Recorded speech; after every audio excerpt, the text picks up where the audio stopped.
కర్తను స్తుతింతుం కీర్తనతో, కర్తను స్తుతింతుం కీర్తనతో, ఇప్పుడెల్లప్పుడు ఆశక్తితో, ఇప్పుడెల్లప్పుడు ఆశక్తితో. గడచిన కాలము కను పాపవలెను, గడచిన కాలము కను పాపవలెను. ఆయన మనలను కౌగిట కాచెనే, ఆయన మనలను కౌగిట కాచెనే. దీనుల మగు మనం స్తుతించెదము, దీనుల మగు మనం స్తుతించెదము. కర్తను స్తుతింతుం కీర్తనతో, కర్తను స్తుతింతుం కీర్తనతో, ఇప్పుడెల్లప్పుడు ఆశక్తితో, ఇప్పుడెల్లప్పుడు ఆశక్తితో. శోధన వేళలో హృదయ కలతతో, శోధన వేళలో హృదయ కలతతో, కుమ్మరించెను బలం కృపలో నిల్చుటకే, కుమ్మరించెను బలం కృపలో నిల్చుటకే. చెల్లించేదం స్తుతి ఎల్లవేళలా, చెల్లించేదం స్తుతి ఎల్లవేళలా. కర్తను స్తుతింతుం కీర్తనతో, కర్తను స్తుతింతుం కీర్తనతో, ఇప్పుడెల్లప్పుడు ఆశక్తితో, ఇప్పుడెల్లప్పుడు ఆశక్తితో. మార్గములందు శ్రమలొచ్చిన వేళ, మార్గములందు శ్రమలొచ్చిన వేళ, చల్లని మాటచే బలమునిచ్చితివే, చల్లని మాటచే బలమునిచ్చితివే. నాదుని పొగడెదమెల్లప్పుడు, నాదుని పొగడెదమెల్లప్పుడు. కర్తను స్తుతింతుం కీర్తనతో, కర్తను స్తుతింతుం కీర్తనతో, ఇప్పుడెల్లప్పుడు ఆశక్తితో, ఇప్పుడెల్లప్పుడు ఆశక్తితో.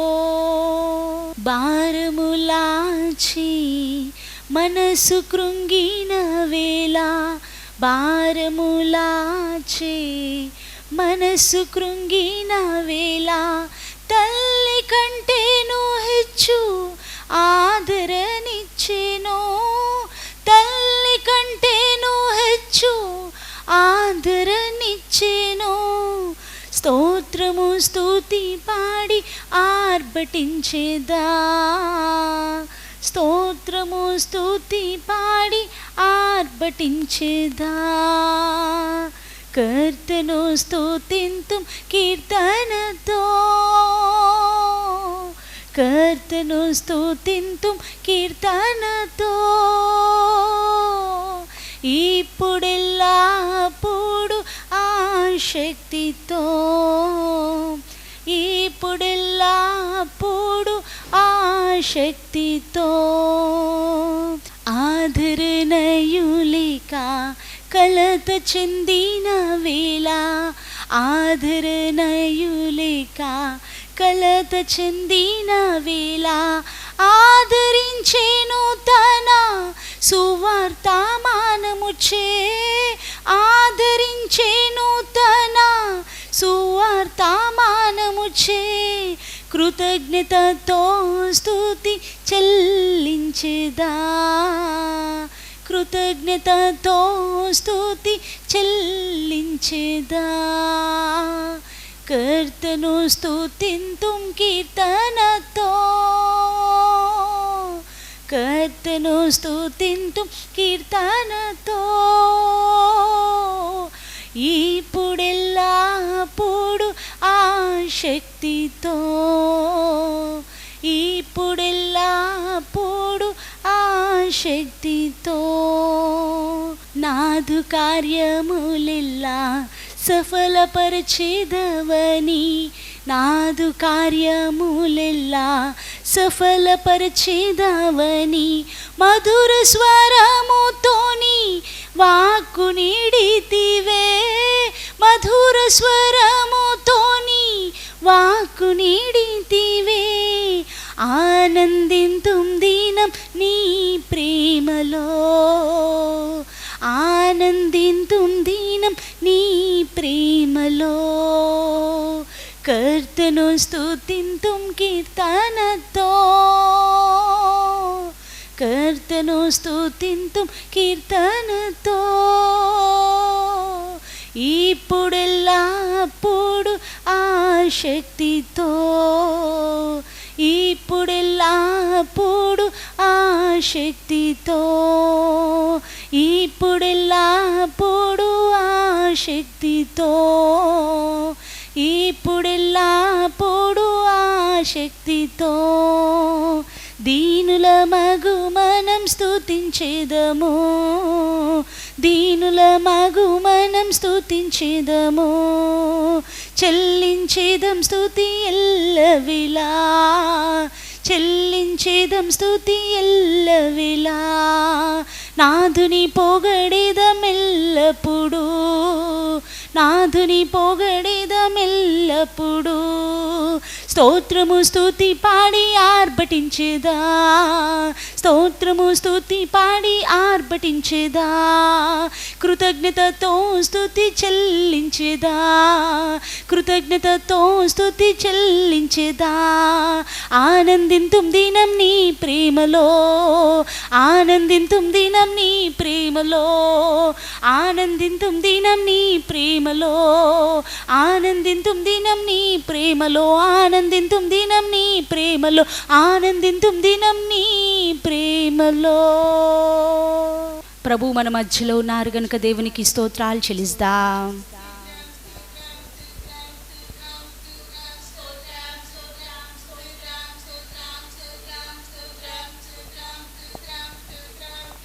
ఈ యొక్క పునరుత్థానపు దిన ఆరాధనలో ప్రభు మన మధ్యలో నివాసం చేస్తున్నారు గనుక స్తోత్రాలు చెల్లిద్దాం.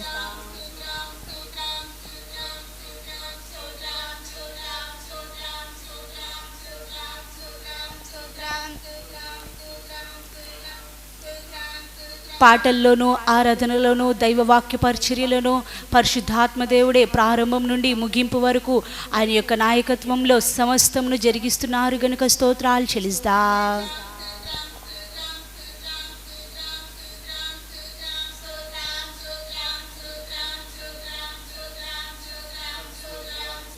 వినుటకు ప్రతి ఒక్కరిని కూడా పరిశుద్ధాత్మ దేవుడే సిద్ధపరుస్తున్నారు గనుక స్తోత్రాలు చెల్లిద్దాం.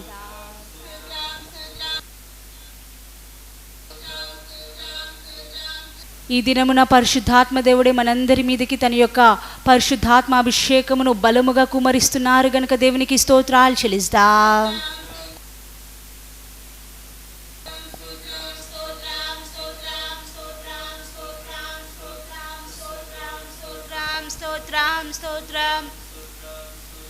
మనలందరినీ ప్రభువారి యొక్క రహస్య రాకడ కొరకు పరిశుద్ధాత్మ దేవుడే సిద్ధపరుస్తున్నారు గనుక స్తోత్రాలు చెల్లిద్దాం.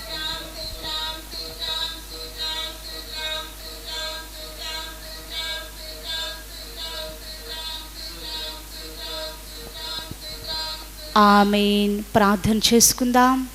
స్తోత్రాలు తండ్రి, మహాగ్రంథ మీకు లెక్కించలేని స్తోత్రాలు ప్రభురాజువే.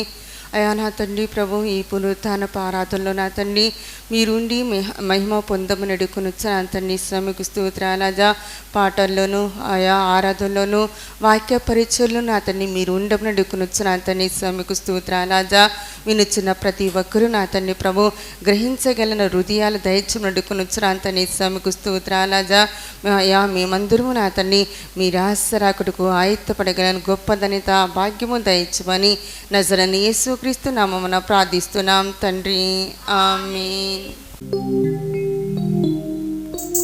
అందరం కూర్చుందాం. పాటల పుస్తకంలో తెరిచి అందరం కలిసి పాటను పాడుకుందాం. సజీవుడు యేసు సంపూర్ణుడు అనే పాటల పుస్తకంలో నుండి 23వ నెంబర్ పాటను మనమందరం కలిసి పాడుకుందాం. సజీవుడు యేసు సంపూర్ణుడు అనే పాటల పుస్తకంలో నుండి 23వ నెంబర్ పాటను మనమందరం కలిసి పాడుకుందాం.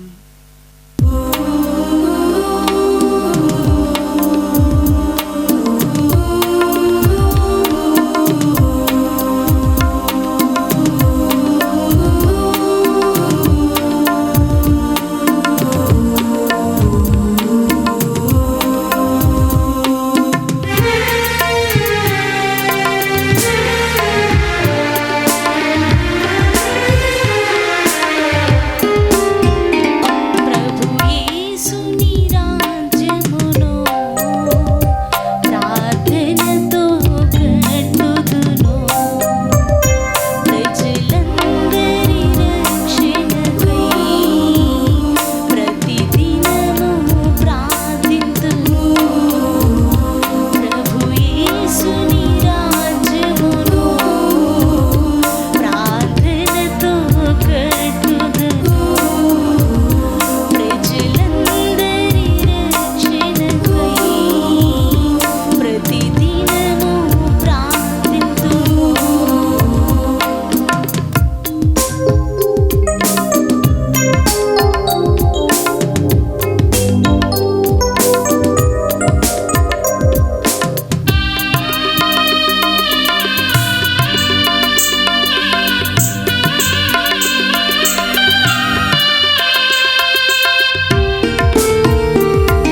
దేవునికి స్తోత్రం. అందరం లేచి నిలిచి మనం ప్రభుని ఆరాధించుకుందాం. హల్లెలూయా హల్లెలూయా హల్లెలూయా.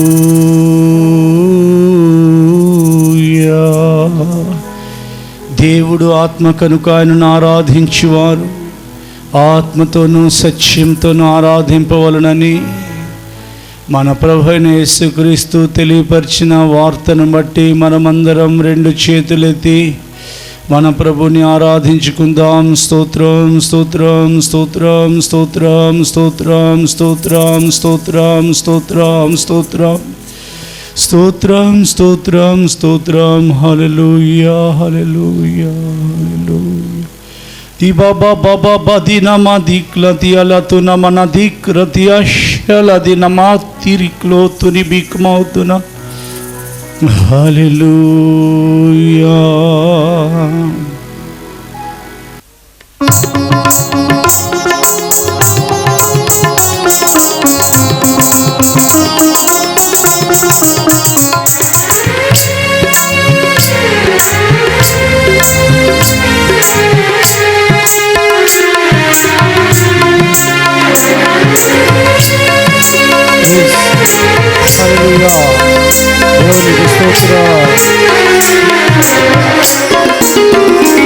దేవునికి స్తోత్రము గానము చేయుటయే మంచిది.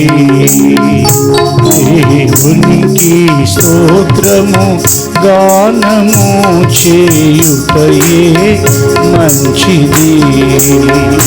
మనమందరము స్తుతి గానము చేయుటయే మంచిది.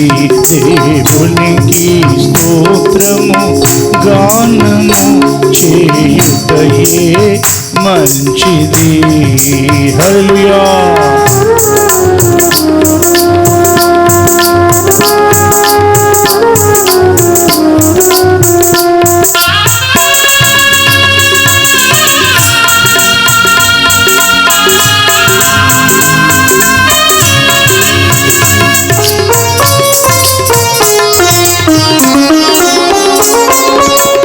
యెరూషలేము యెహోవాయే కట్టుచున్న వారని.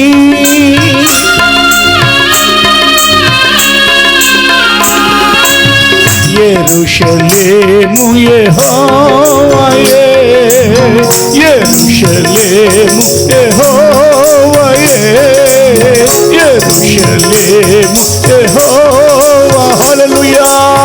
యెరూషలేము యెహోవాయే కట్టుచున్న వారని. ఇశ్రాయేలీయులను పోగు చేయు వారని. ఇశ్రాయేలీయులను పోగు చేయు వారని. దేవునికి స్తోత్రము గానము చేయుటయే. పాడదామందరం. మంచిది యెహోవాను స్తుతించుట మంచిది. గానము చేయుటయే మంచిది. దేవునికి స్తోత్రము గానము చేయుటయే. It is good.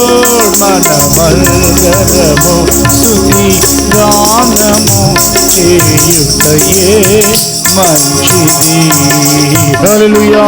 ప్రైజ్.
బాగు చేయు వారని పాడనందరూ గుండె చెదరిన వారిని గుండె చెదరిన వారిని గుండె చెదరిన వారిని బాగు చేయు వారిని వారి గాయములన్నీయు కట్టుచున్న వారిని వారి గాయములన్నీయు కట్టుచున్న వారిని దేవునికి స్తోత్రము గానము చేయుటయే మంచిది మన అందరము స్తుతి గానము చేయుటయే మంచిది నక్షత్రముల సంఖ్యను ఆయనే నియమించెను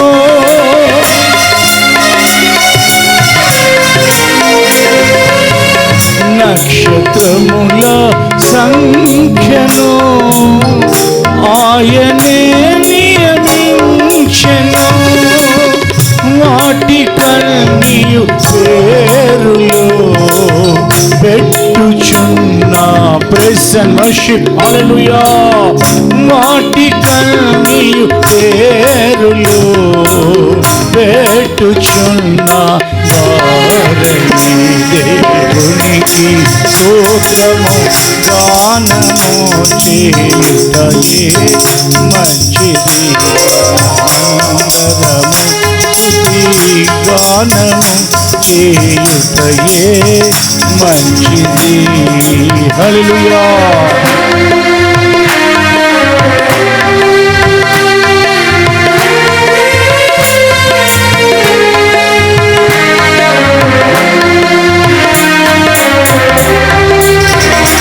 భాషలు మాట్లాడుతూ మన ప్రభుని ఆరాధిస్తాం హల్లెలూయా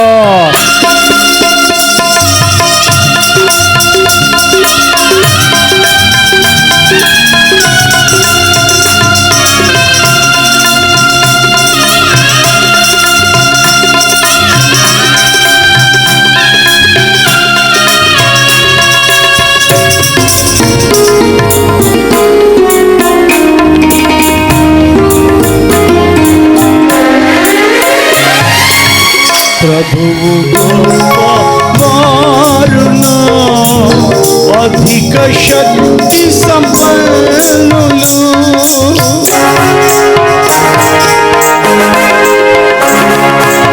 ప్రభువు గొప్పవారును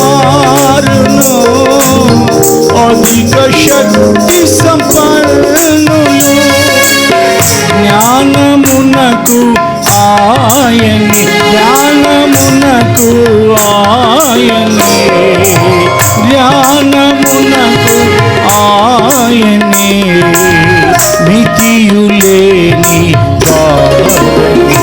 దేవునికి స్తోత్రము గానము చేయుట ప్రైజ్ హల్లెలూయా వర్షిప్ అందరము స్తుతి గానము చేయుటయే మంచిది దేవునికి స్తోత్రము దేవునికి స్తోత్రము స్తోత్రం దేవునికి స్తోత్రము గానము చేయుటయే హల్లెలూయా ప్రైజ్ అండ్ వర్షిప్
దీనులకు అండాయనే భక్తిహీనులకు ఉంచును సితారాతో దేవుని స్తుతులతో కీర్తించును సితారాతో దేవుని స్తుతులతో కీర్తించును దేవునికి స్తోత్రము గానము చేయుటయే మంచిది మల్లమల్లము స్తుతి గానము చేయుటయే మంచిది వాక్యమును యాకోబుకు తెలియజేసిన వారని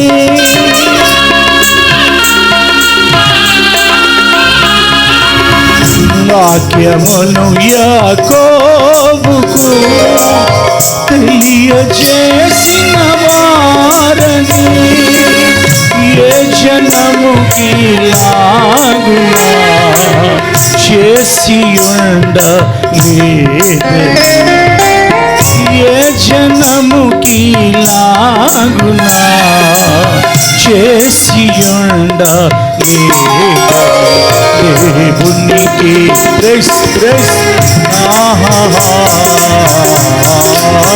మంచిది అందరము స్తుతి గానము చేయుటయే మంచిది ప్రైస్ వర్షిప్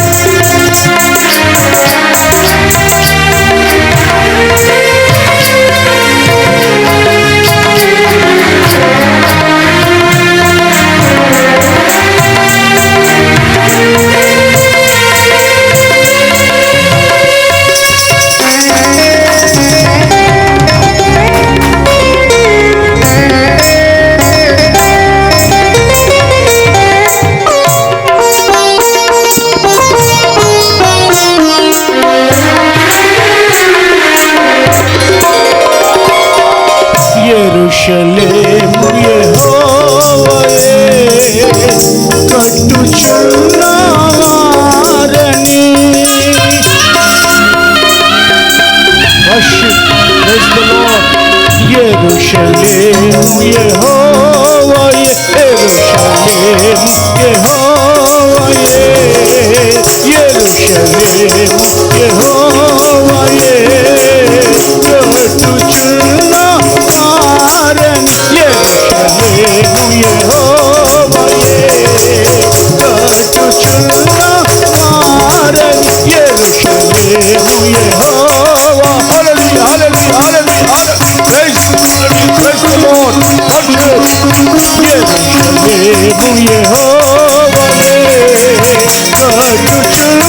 కట్టుచున్నవారని గుండె చెదరిన వారిని బాగు చేయు వారని గుండె చెదరిన వారిని గుండె చెదరిన వారిని గుండె చెదరిన వారిని బాగు చేయు వారని ఇశ్రాయేలీయులను పోగు చేయు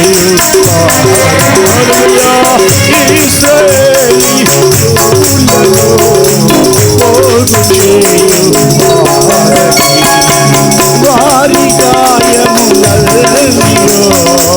కట్టుచున్నా ఈ గాయాలను కట్టబోతున్నారు జీవితాలను కట్టబోతై ఉన్నారు యెహోవాను స్తుతించుడి చెదరిన వారిని బాగు చేయు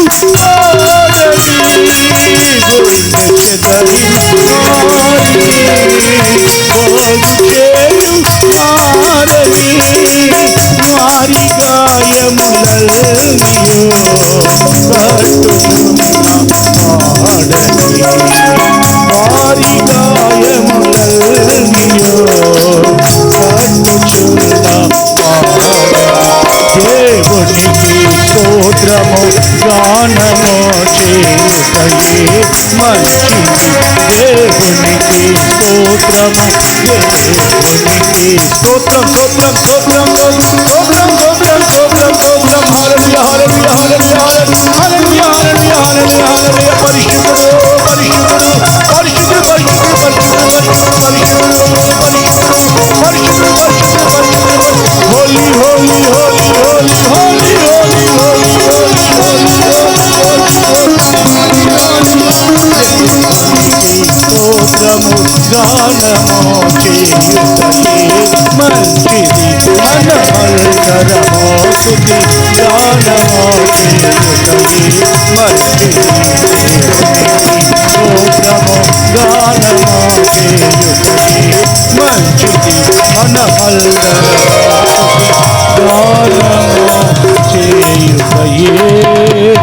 క్రోధాది అలక్రతునమన సౌరితిని క్రిందిక్లో తురిక్లో క్రమోదున శలదా క్రమోదున మన పక్రమోదున విసరాల తురిక్లాదు అలక్రా ఓరిక్లందరలదున మన దిన క్రతున మన పక్రమో. We touch thy power, Lord. Yesaya, hallelujah. Praise and glory, praise and glory, praise and glory. స్తుతి ఆరాధన, స్తుతి మహిమ, స్తుతి ఘనత, స్తుతి కీర్తి, స్తుతి ప్రభావం రోస భక్తులందర దురిక్లమౌ. రెండు చేతులెత్తి యెరూషలేముని కట్టే దేవుడిని ఆరాధిస్తాం. పరలోక యెరూషలేమైన సియోనైన సంఘాన్ని అనగా మనల్ని కట్టుచున్నారు. భూమి మీద ఉన్న సకల పరిశుద్ధులను కట్టుచున్నారు. మనల్ని మాత్రమే కాదు, యూట్యూబ్ ద్వారా చూస్తున్న వారి జీవితాలను సాతాను పడగొట్టాలని చూస్తుంటే వాడినే పడగొట్టి జీవితాలను కట్టుచున్న దేవుడు ఆయన. ఆయన పేరు సైన్యములకు అధిపతి యెహోవా. ఆయన కుమారుని పేరు నజరేయుడైన యేసుక్రీస్తు. మౌదిక్లో ఈసక మాదియా.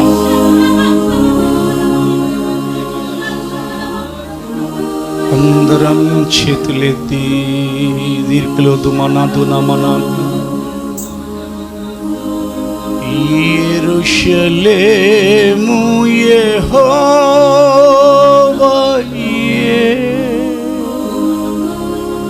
కట్టుచున్న వారని ఒప్పుకుంటూ ఆరాధిస్తాం. ఎవరూ మనల్ని పడగొట్టలేరు. ఎందుకంటే దేవుడు దేనికి శిల్పియు నిర్మాణకునై ఉన్నాడో అని వ్రాయబడిన మాట ప్రకారంగా ఆయన మన గుండెలను, మన జీవితాలను, మన కుటుంబాలను, మన సరిహద్దులను బాగు చేస్తూ కడుతూ పోగు చేయుచున్నారు ఇశ్రాయేలులను. చేతులెత్తి అందరం యెరూషలేము యెహోవాయే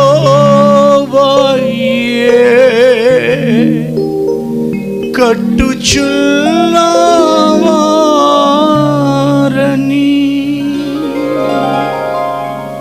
వారి గాయములన్నీయు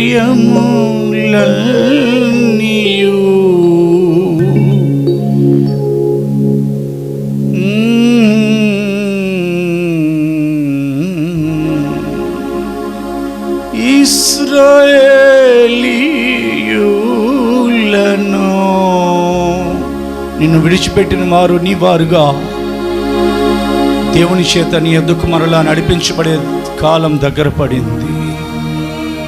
ఆయన సమకూర్చబోతున్నాడు నీ కుటుంబాన్ని. ఇశ్రాయేలీయులను పోగు చేయువారిని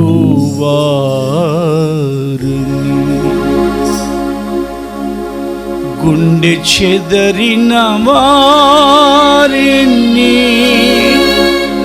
కరోనా వలన కొందరి గుండెలు చెదిరిపోయాయి, కానీ గుండెకు కొంచెం సాతాను భయం కలిగించాడు, కానీ శరీరానికి కరోనా మాత్రం వాడు రానివ్వకుండా కరుణాపీఠమై యేసు నీకు నాకు అడ్డుగా నిలబడున్నారు. గుండె చెదరిన వారిని బాగు చేయు వారని వారి గాయములన్నీయు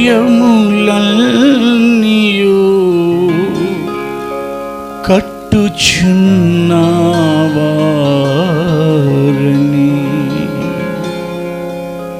దేవునికి స్తోత్రము, కోట్ల సార్లు స్తోత్రము, గానము చేయుటయే చేతులెత్తి మంచిది. మనమందరము స్తుతి గానము చేయుటయే ఎంతో మంచిది. ఈ వారంలో, ఈ నెలలో, ఈ కాలంలో దేవుడు మనకు ఆయన యొక్క అద్భుతాలు చూపించబోతున్నారు. కనుక యేసుక్రీస్తు నామములో మీకేం కావాలో అడగండి, తండ్రి మీకు ఇస్తారు. ఆమేన్. ఆమేన్.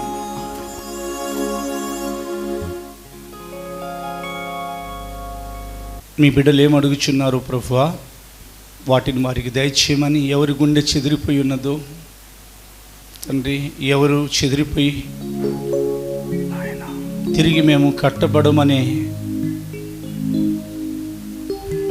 అవిశ్వాసపు మెట్టు మీదకి వెళ్ళిపోతున్నారు, అల్ప విశ్వాసులైపోతున్నారు. వారిని దర్శించి తిరిగి పోగు చేసి మీ బిడ్డలను మమ్మల్ని అందరినీ కట్టమని, మేలులతో మమ్మల్ని ఎదుర్కొనమని, ఆశీర్వాదంతో మమ్మల్ని దర్శించమని నజరేయుడైన యేసుక్రీస్తు పేరిట ప్రార్థించుచున్నాం తండ్రి. ఆమేన్. ప్రార్థన చేసుకుందాం. మహోన్నతుడైన మా తండ్రి, పరిశుద్ధుడైన మా దేవ, ఆరాధనలో మహిమ పొందారు, స్తోత్రాలు. మీరే పరలోకపు మన్నా దయచేసి మా ఆంతర్య పురుషుని తృప్తిపరిచి, బలపరిచి, పోషించి మీ మహిమ కలిగిన రాకడ కొరకు వేరొక పురుషుణ్ణి, అనదర్ మ్యాన్, కడబొర శబ్దం కొరకు మీరే మీ ఎదుట నిలువబెట్టుమని, సిద్ధపరచమని నజరేయుడైన యేసుక్రీస్తు పేరిట ప్రార్థించుచున్నాం తండ్రి. ఆమేన్. ప్రభు మనతో ఉన్నారు గనుక మన దేవునికి స్తోత్రాలు చెల్లిద్దాం.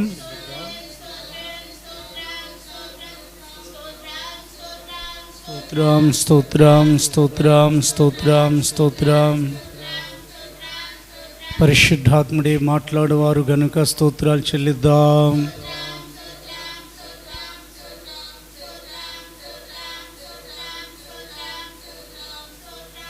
మన ప్రభువును రక్షకుడైన యేసుక్రీస్తు ద్వారా తండ్రి అయిన దేవునికి యుగ యుగాలలో ఆరాధన, స్తుతి, స్తోత్రం, నమస్కారములు, మహిమ, ఘనత, కీర్తి, ప్రభావాలు ఆరోపించుచు స్తోత్రాలు చెల్లిద్దాం. స్తోత్రం, స్తోత్రం, స్తోత్రం, స్తోత్రం, స్తోత్రం, స్తోత్రం. ఆమేన్. అందరం కూర్చుందాం. మన రక్షకుడైన యేసుక్రీస్తు పేరిట మీ అందరి కూడా వందనాలు, స్తోత్రాలు చెల్లిస్తున్నాం. మంచిది. మనుషుణ్ణి దేవుడు ఏదైనా తోటలో నివాసం చేయుట కొరకై ముందుగా సృష్టి అంతటిని, లోకమంతటిని ఆయన నిర్మాణం చేశారు. ఆయన సృజించిన మీదట ఏదేను అని ఒక తోటను వేసి అక్కడ మనుష్యుని ఆయన నివాసం చేయుటకు ఒక స్థలాన్ని సిద్ధపరిచారు. ఆ తర్వాత కాలాల్లో మనుష్యుడు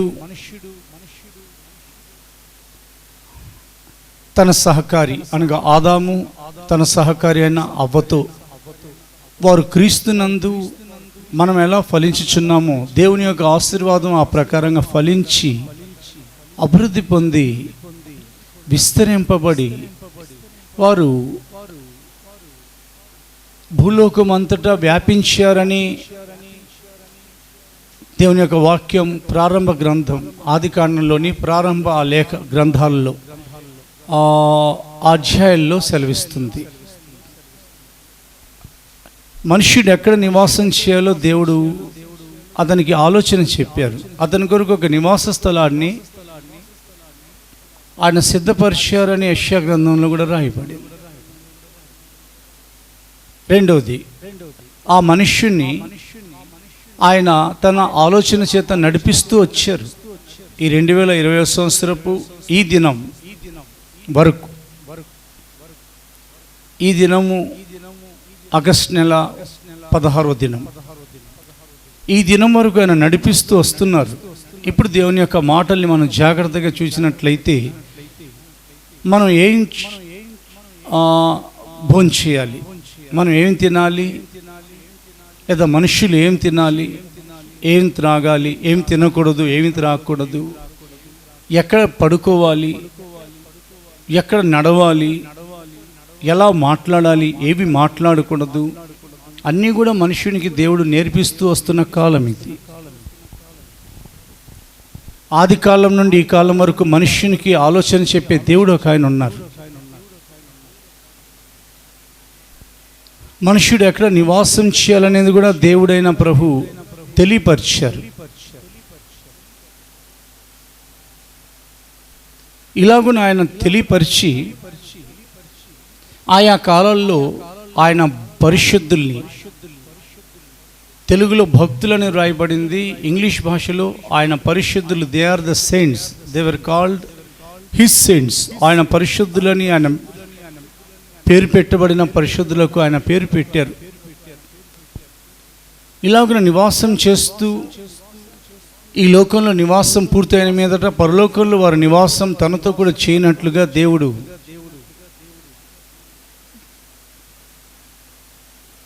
వారిని ఒక చక్కని త్రోవను నడిపించి వారు ఒక నివాస స్థలం చేరునట్లుగా అని కూడా వ్రాయబడింది. ఈ క్రమంలో దేవుని యొక్క ప్రజలకు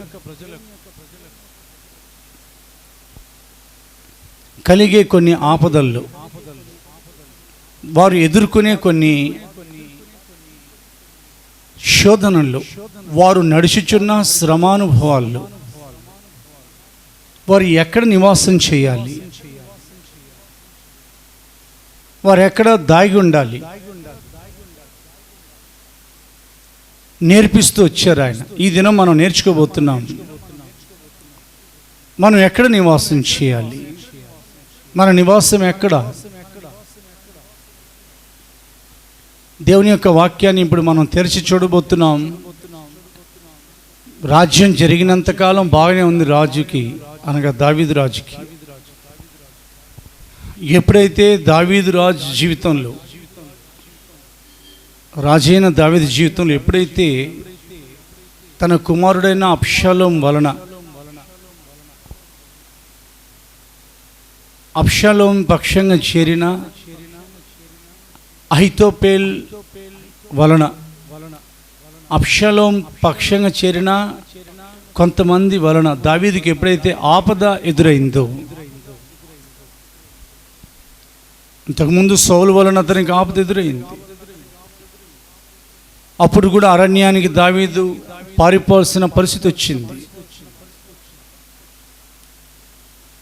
తర్వాత తన సొంత కుమారుడైన అబ్షాలోం వలన అతని పక్షంగా చేరిన వారి వలన దావీదుకి ఆపద ఎదురైనప్పుడు దావీదుని ఆ రాత్రి ఎలాగైనా కానీ పట్టుకునే ప్రయత్నం చేస్తున్నారు. అబ్షాలోమును, అహితోపేలును, వారితో పాటు ఉన్నవారు. ఆ వర్తమానం దావీదుకి అందింది.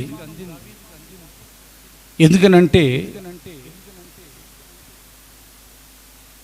అబ్షాలోం పక్షంగా జనులు ఉన్నా కానీ కొంతమంది దావీదు పక్షంగా దేవుడు ఉన్నారు కనుక దావీదుని కాపాడే ప్రయత్నం చేస్తున్నారు దేవుడు. దావీదుతో పాటు ఉన్న కొంతమంది నమ్మకస్తులను, దావీదుతో పాటు ఉన్న వాళ్ళు అందరూ నమ్మకస్తులు కారు, కొంతమంది నమ్మకస్తులను వారు రహస్యాన్ని తెలియజేసి దావీదు ప్రాణాన్ని కాపాడాలని చెప్పి దేవుడు వారికి ఆలోచనలు ఇచ్చారు. వారిలో హుషై అనే అతను, హుషై అతడు ఒకడు. ఇక్కడ సమాలోచన చేస్తున్నారు, ఈ రాత్రి దావీదుని మనం పట్టుకోవాలని. చాలా జాగ్రత్తగా ఈ వృత్తాంతాన్ని మనం గమనించి చూసినట్లయితే ఎవరో దేవుని చేత ఏర్పరచబడిన వారిని పట్టుకునే ప్రయత్నం చేస్తూ ఉన్నారు. ఆ దావీదు నీవే అయితే అది దావీదుకి ఆపద కాలం, ప్రస్తుత కాలం ఆపద జరుగుతుంది. ఇది ఆపద కాలం అయితే ఎవరో నిన్ను పట్టుకునే ప్రయత్నం చేస్తున్నారు. నువ్వు వారికి చిక్కావంటే వారి చేతిలో నువ్వు హతమైపోతావు. అనేక మంది ఈ కాలంలో వస్తున్న కరోనా తెగులు వలన హతమైపోతున్నారు. వాళ్ళు అన్ని దేశాల వారు ఉన్నారు. కరుణించకుండా సాతాను కనికరం చూపకుండా ఆలోచించకుండా ఎవరిని చేజిక్కించుకోవాలో ఎవరిని ఎక్కడ పట్టుకోవాలో గర్జించు సింహం వలె మీ విరోధి అయిన అపవాది ఆ రోజున గర్జించు సింహం వలె అప్షాలో ఉన్నాం. అతని పక్షంగా కొంతమంది కృతజ్ఞత లేని వాళ్ళు, అతని పక్షంగా అహితోపలు అనేవాడు దావీదుని పట్టుకోవాలని ఆ రాత్రి ఆలోచన చేస్తున్నారు వాళ్ళు. అప్పుడు హూషై చెప్పిన మాట వినండి జాగ్రత్తగా. ఎందుకంటే దావీదు ఎక్కడ నివాసం ఉంటాడో హూషైకి బాగా తెలుసు.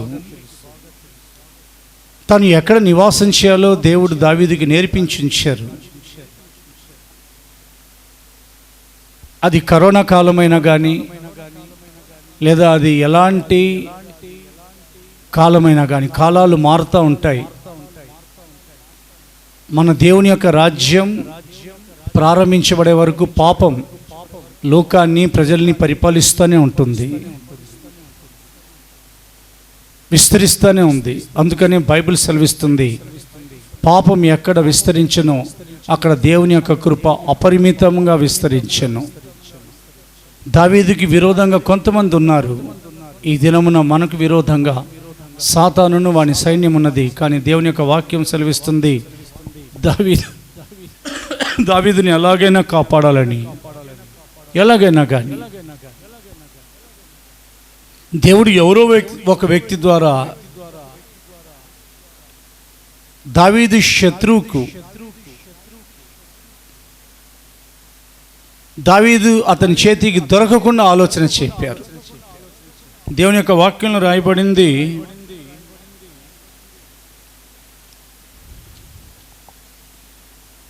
ఏలయనగా యెహోవా అబ్షాలోము మీదికి ఉపద్రవము రప్పింప గలందులకై అహితోపేలు చెప్పిన యుక్తిగల ఆలోచనను వ్యర్థం చేయ నిశ్చయించుండెను.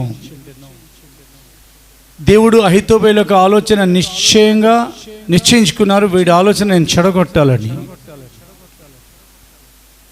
సాతాను పలు విధాలైన చెడ్డ ఆలోచనలతో దేవుని చేత ఏర్పరచబడిన వారికి విరోధంగా వచ్చినా కానీ బైబిల్ సెలవిస్తుంది, బైబిల్ సేస్ యెహోవా ఆలోచన సదాకాలం నిల్చును. ఎలాగైనా వాని ఆలోచన చెడగొట్టాలని దేవుడు ఎప్పటికప్పుడు ఆయన పరిశుద్ధులకు తానే ఆలోచన చెప్పువారిగా మారారు.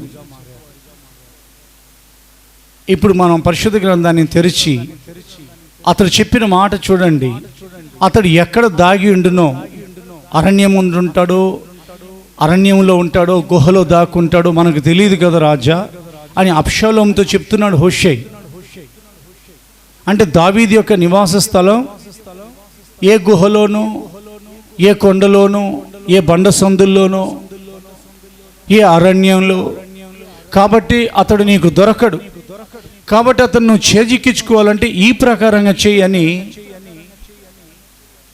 దావీదు పక్షంగానే ఉండి వాళ్ళ పక్షంగా చేరినట్లు నటించి, ప్రియ దేవుని బిడ్డ, రాజుని కాపాడాలని అనుకున్నాడు. కాబట్టి హూషై పేరు బైబిల్లో వ్రాయబడింది. చదువుదాం పరిశుద్ధ గ్రంథాన్ని తెరిచి. దావీదు యొక్క ఆశ్రయపురం సామ్యుయేలు 2వ గ్రంథం 17వ అధ్యాయం. సామ్యుయేలు 2వ గ్రంథం 17వ అధ్యాయం 8వ వచనం.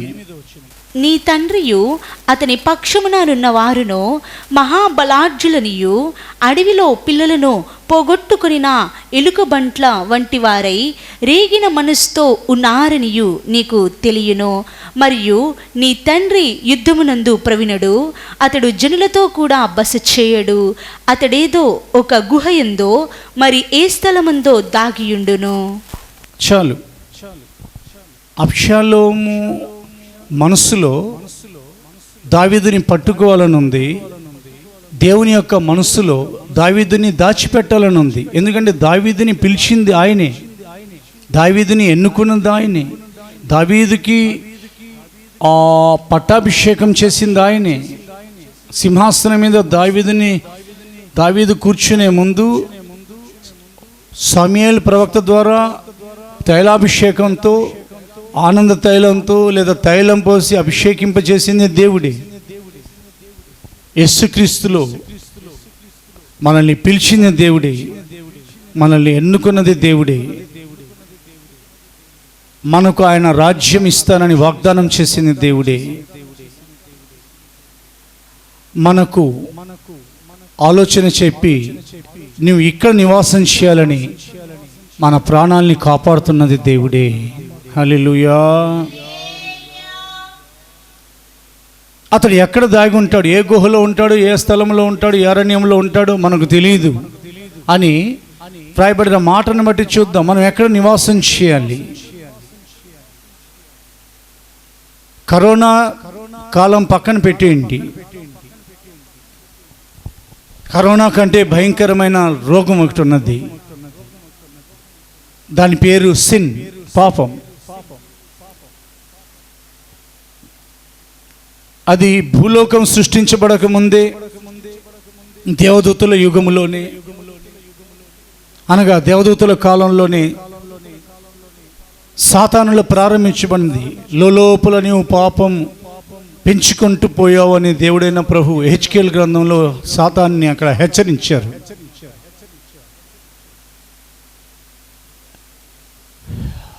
కరోనాకి టీకాలు, వ్యాక్సిన్స్ వచ్చేస్తున్నాయి. పాపానికి విరుగుడు జరగాలి కనుక 2000 సంవత్సరాల క్రితం పరలోకపు వ్యాక్సిన్ యేసుక్రీస్తు యొక్క రక్తం ఈ లోకానికి రావడం కొరకై దేవుడే మనుష్యుడిగా మారి శిలువ మీద ప్రాణత్యాగాన్ని చేశారు. కాబట్టి కాలాన్ని బట్టి కాదు దాగి ఉండాల్సింది, పాపాన్ని బట్టి దాగి ఉండాలి. కాలం చెడిపోయింది కాబట్టి మనం దాక్కుందాం. ఈ కరోనా అంతా తగ్గినాక మళ్ళీ విచ్చలవిడి జీవితాన్ని ప్రారంభిస్తాం అనుకోవటం బుద్ధిహీనత అవుతుంది. ఈరోజు దేవుని యొక్క వాక్యాన్ని శ్రద్ధగా గమనించండి. దావీదు ఎక్కడ దాగి ఉన్నాడు? అతన్ని పట్టుకోవడం కొరకు మొదటి నుంచి ఏర్పరచబడిన వారిని, మనం ఏర్పాట్లు ఉన్నవాళ్ళు, ఏర్పరచబడిన వారిని పట్టుకోవాలనే ఉద్దేశంతో మొదటి నుండి అతని శత్రు అతని మీద అనేకమైన ఆలోచనలు కలిగి ఉన్నాడు. దావీదు మీదకి సింహం వచ్చింది, దావీదు మీదకి ఎలుగుబంటి వచ్చింది, అతని మీదకి గొల్యాతు వచ్చాడు, అతని మీదకి ఫిలిష్టీయులు వచ్చారు, అతని మీదకి సౌలు వచ్చాడు, అతని మీదకి అబ్షాలోము లేచాడు, అతని మీదకి అహితోపేలు కుట్ర చేశాడు, అతని మీదకి ఎదోమీయులు కూడా అనేక విధాలైన శత్రువులు వచ్చారు. కానీ దావీదు యొక్క నివాస స్థలం శ్రేష్టమైనది. ఈరోజు దేవుని యొక్క వాక్యంలో నీవెక్కడ నివాసం చేయుచున్నావు? దేవుడు నిన్ను అడుగుతున్నారు, నువ్వెక్కడ నివాసం చేయాలి? దేవుడు మనుషుల కొరకు భూలోకాన్ని ముందు సిద్ధపరిచి, ఏదేనును సిద్ధపరిచి, ఆదాము హవ్వలను అక్కడ ఉంచి భూలోకంలో మనుషులందరినీ ఆయన 7 ఖండాలుగా, 240 కంటే ఎక్కువ దేశాలుగా, 500కి మించిన ద్వీపాలు, ద్వీపకల్పాలుగా అలాగున ఆయన నివాస స్థలాన్ని ఏర్పాటు చేశారు. రాబోయే కాలంలో పరలోకాన్ని ఏర్పాటు చేశారు. అయితే ఈ లోకంలో మనం జీవించే కాలంలో ఎక్కడ నివాసం చేయాలని దేవుడు సెలవిచ్చారు. ఎందుకు అక్కడ నివాసం చేయాలంటే ఆ నివాస స్థలానికి రోగాలు రావు. ఆ నివాస స్థలం దగ్గరికి శత్రువు రాడు. వెతుకుతున్న శత్రువుకి ఏర్పరచబడిన వ్యక్తి కనబడకూడదు. సాతాను వెతికే రోజులు ఇవి. శత్రువుకి చదువుతున్నాం.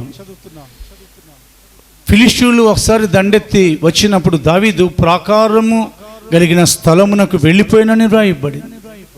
చదవండి సామ్యుయేలు 2వ గ్రంథం, పరిశుద్ధ గ్రంథాన్ని తెరవండి. అదే సామ్యుయేలు 17 నుండి కొంచెం వెనక్కి రండి. 5వ అధ్యాయము 17వ వచనం చదువుతున్నాం. 2 సామ్యుయేల్ చాప్టర్ 5 వర్స్ 17. జనులు ఇశ్రాయేలు మీద రాజుగా దావీదునకు పట్టాభిషేకము చేసిరని ఫిలిష్తీయులకు వినబడినప్పుడు దావీదును పట్టుకొనుటకై ఫిలిష్తీయులందరూ వచ్చిరి. దావీదు ఆ వార్త విని ప్రాకార స్థలమునకు వెళ్ళిపోయెను. స్తోత్రం చెప్పండి గట్టిగా. దావీదు యుద్ధవీరుడు. అతడు ఒక్కడే యుద్ధానికి వెళ్ళాడనంటే వేల మందిని కొల్లగొట్టేస్తాడు. అయినా కానీ దావీదు అక్కడ ఎదురుగా వెళ్ళలేదు. ప్రాకారం కలిగిన స్థలాలకు వెళ్ళిపోయి దాక్కున్నాడు. ఎందుకు దావీదు దాక్కున్నాడు? దేవుని యొద్ద అతను ఆలోచన అడగాలి. ప్రియ దేవుని బిడ్డ, పాపం విస్తరిస్తున్న ఈ కాలంలో నువ్వు ఎక్కడ దాగి ఉన్నావు? నీ దాగుచోటేది? అది ప్రాకారం కలిగిన స్థలం. అక్కడికి వెళ్ళి దావీదు దాక్కుంటే ఫిలిష్తీయులు అతను వెతికినా కానీ అతను కనబడలేదు. కానీ తర్వాత వచ్చి వారిని ఓడించాడు. ఫిలిష్తీయులకు భయపడి దావీదు దాక్కోలేదు. దేవుని యొక్క ఆలోచన నిమిత్తమై దావీదు అలా దాక్కున్నాడు. ఈ కాలంలో దేవుని యొక్క వాక్యం మనతో మాట్లాడుతుంది. నేను దాని చుట్టూరు అగ్ని ప్రాకారమై యుందును. దాని చుట్టూరు 2వ అధ్యాయం 5వ వచనం, ప్రవక్త అయిన జకరియా గ్రంథం 2వ అధ్యాయం 5వ వచనం. నేను దాని చుట్టూరు అగ్ని ప్రాకారమై యుందును. నేను దాని చుట్టూ అగ్ని ప్రాకారముగా ఉందును. నేను దాని మధ్యను నివాసినై మహిమకు కారణముగా ఉందును. ఇదే యెహోవా వాక్కు. దేని చుట్టూరు? యెరూషలేము చుట్టూరు. ఎందుకని? యెరూషలేము యొక్క సరిహద్దులు విశాలపరచబడుతున్నాయి. చదువుతున్నాను వాక్యం. 2వ దూత పరుగెత్తిపోయి యెరూషలేములో మనుషులను పశువులను విస్తారమైనందున, మనుషులను పశువులను విస్తారమైనందున అది ప్రాకారములు లేని మైదానముగా ఉండునని ఈ యవనునికి తెలియజేయమని మొదటి దూతకు ఆజ్ఞ ఇచ్చెను. యెరూషలేములో మనుషులు విస్తరించాలి, పశువులు విస్తరించాలి.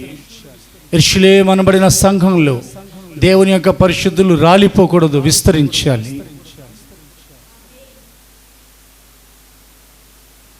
చాలామంది దేవుని యొక్క పరిశుద్ధులు రాలిపోతున్నారని కూడా విని విచారం వేస్తూ ఉంది. చాలా ఫోన్ కాల్స్ వస్తున్నాయి, వాట్సాప్లో మెసేజ్లు వస్తున్నాయి. వాళ్ళు దేవుని చేత ఏర్పరచబడిన వాళ్ళు. దేవుని యొక్క వాగ్దానం ఇక్కడ మనుషులను పశువులను యెరూషలేములో విస్తరించుచున్నందువలన ఇక ప్రాకారాలు ఉండవు. కాబట్టి వాళ్ళు కట్టే ఇటుకురాళ్ళ లేకపోతే కొండరాళ్ళ ప్రాకారాల కంటే నేనే దాని చుట్టూరు ప్రాకారంగా ఉందును. హల్లెలూయా.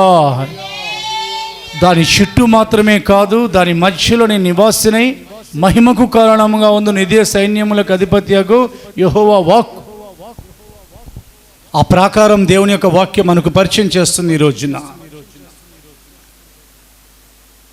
నువ్వు ఏ దేశంలో నివాసం చేయొచ్చున్నా, ఏ రాష్ట్రంలో, ఏ ఖండంలో, ఏ జిల్లాలో, ఏ పట్టణంలో, ఏ గ్రామంలో నివాసం చేయొచ్చున్నా, ఏ వీధిలో నువ్వు నివాసం చేయొచ్చున్నా, నీకు ఒక నివాస స్థలం దేవుడు పరిచయం చేస్తున్నారు.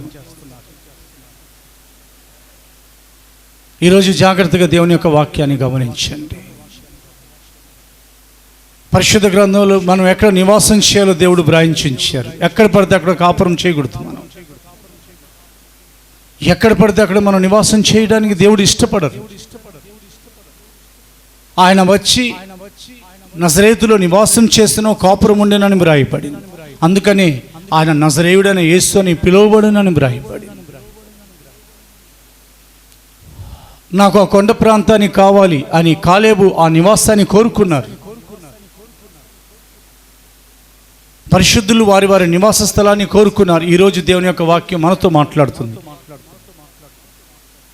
ఎందుకనంటే ఇంకా తీర్పు జరగలేదండి. ప్రస్తుతం జరుగుతున్న తీర్పు తాత్కాలికమైనది. అయినప్పటికీ దేవుడు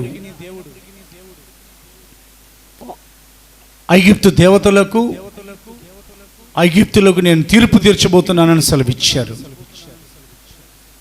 మోషేతో సెలవిచ్చారు, ఇజ్రాయేలులందరితో చెప్పమని. మోషేకు ముందు కాలంలో అబ్రహాంతోనూ సెలవిచ్చారు. లోకస్తులైన ఐగుప్తులకు కరోనా వలన, కరువుల వలన, సమాధానం లేని గందరగోళాల వలన, కలవరాల వలన తీర్పు జరుగుతున్న కాలం ఇది.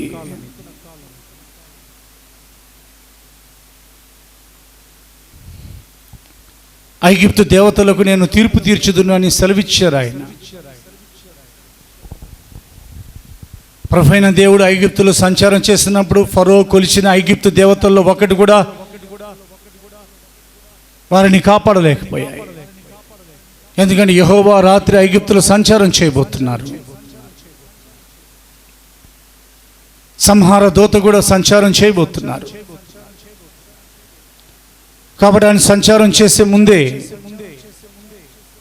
ఆయన జనులకు తీర్పు తీర్చే ముందే ఒక గొర్రె పిల్లను లేదా ఒక మేక పిల్లను వధించి దాని రక్తాన్ని మీ యొక్క గుడారములకు, మీ యొక్క నివాస స్థలములకు, పై కమ్మిలకు, అడ్డకమ్ములకు, అంటే నిలువు కమ్మిలకు, అడ్డకమ్మిలకు మీరు పూయండి.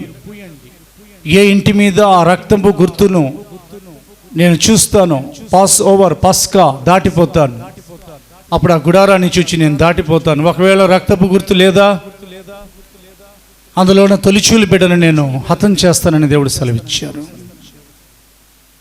ఈ రాత్రి నీవు నివాసం ఎక్కడ చేస్తున్నావు? ఈ పగలు, ఈ మధ్యాహ్నం, ఈ సాయంత్రం, ఈ ఆగస్టు నెలలో, పోనీ ఈ 2020లో, పోనీ గత కాలాల్లో, రాబోయే కాలాల్లో, wear should you have to live? ఎక్కడ నీవు నివాసం చేయాలి? లోకంలోనే. అది ఏ దేశమైనా, ఏ రాష్ట్రమైనా, ఏ జిల్లా అయినా, ఏ పట్టణమైనా, అది ఎక్కడైనా కానీ నువ్వు ఎక్కడ నివాసం చేయాలి దేవుడు నీకు నేర్పిస్తున్నారు. వేరే తీర్పు జరుగుతూ ఉంది. లోకస్తులతో ఎక్కువ కలవమాక ప్రియ దేవుని బిడ్డ. దేవుడు నీతో మాట్లాడుతున్నారు.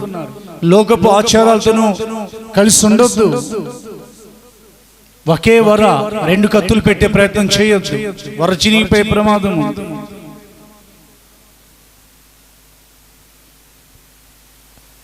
ఐగుప్తు దేవతలకు నేను చదువుతున్నాం 12వ అధ్యాయం నిర్గమాకాండం, ద బుక్ ఆఫ్ ఎక్సోడస్ 12వ అధ్యాయం 12వ వచనం చదవండి. ఆ రాత్రి నేను ఐగుప్తు దేశమందు సంచరించి ఐగుప్తు దేశమందుని మనుషులలోనే గాని జంతువులలోనే గాని తొలి సంతతి అంతయు హతము చేసి ఐగుప్తు దేవతలందరికీ తీర్పు తీర్చదను. నేను యెహోవాను. చాలు. ఆదికాండము 15వ అధ్యాయం 14వ వచనం.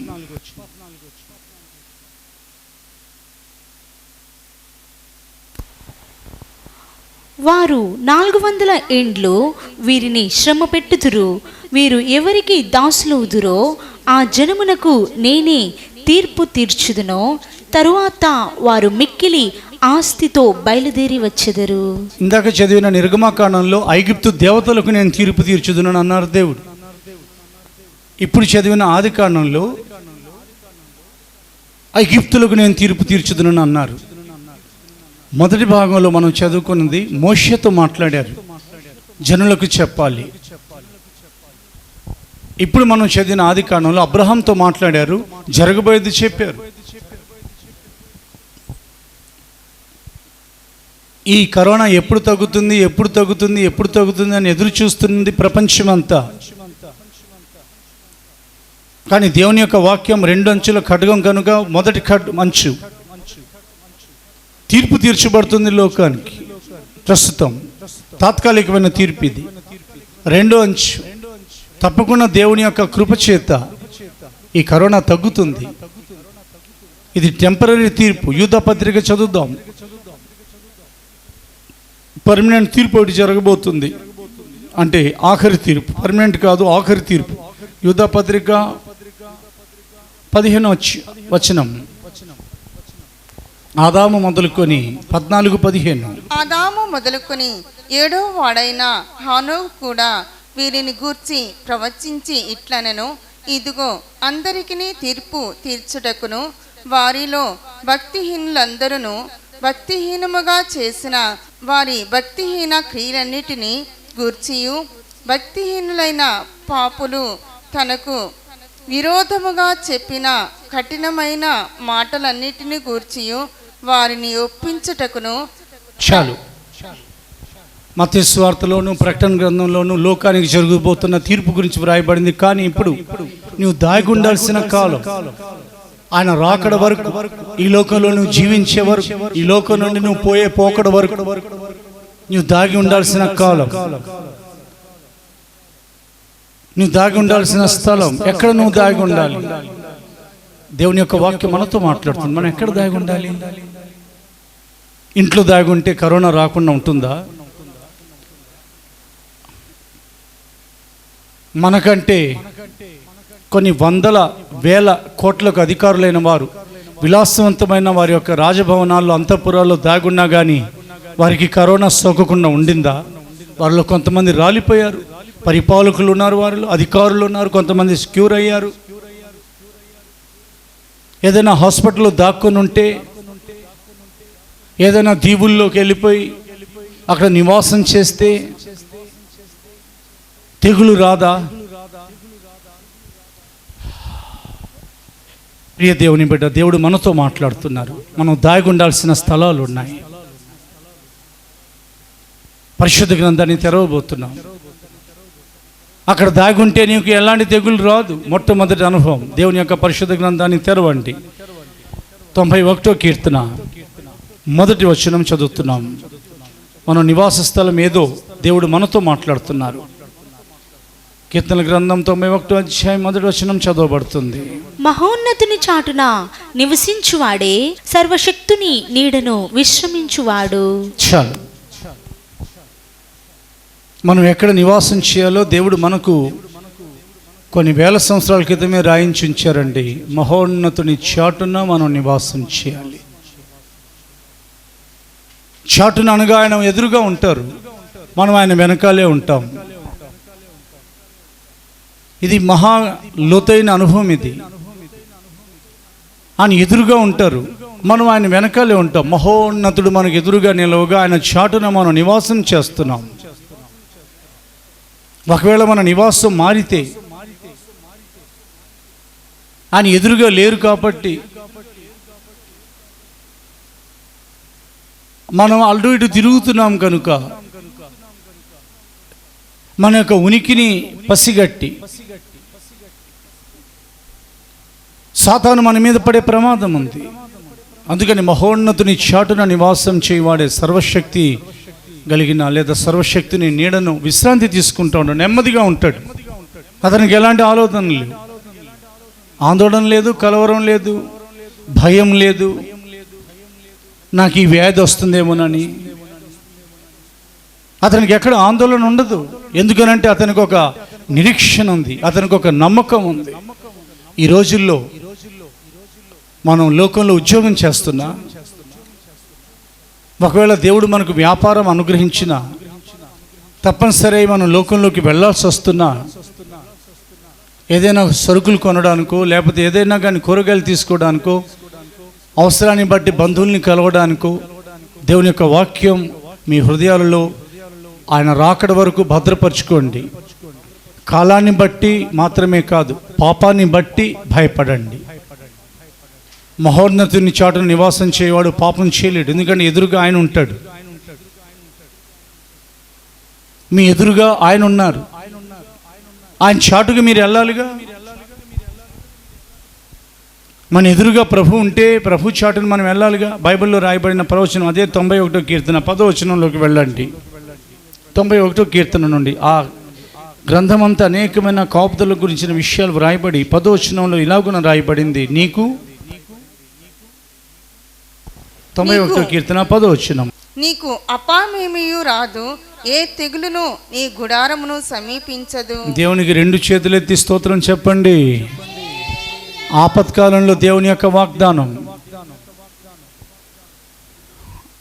మనం చాలా గృహాల మీద స్టిక్కర్స్ చూస్తూ ఉంటాం, ఏ తెగులు నీ గుడారానికి రాదు. చాలా సంతోషం. కానీ ఈ స్టిక్కర్స్ ఎందుకు వేసుకోరు? మహోన్నతుని చాటును నివసించువాడే, సర్వశక్తిని నీడను విశ్రమించేవాడు, ఈ వాక్యం ఎందుకు రాసుకోరు? స్టిక్కర్స్ ప్రింట్ చేసే వాళ్ళకి ఆలోచన ఉంటే ఎంత బాగుంటుంది.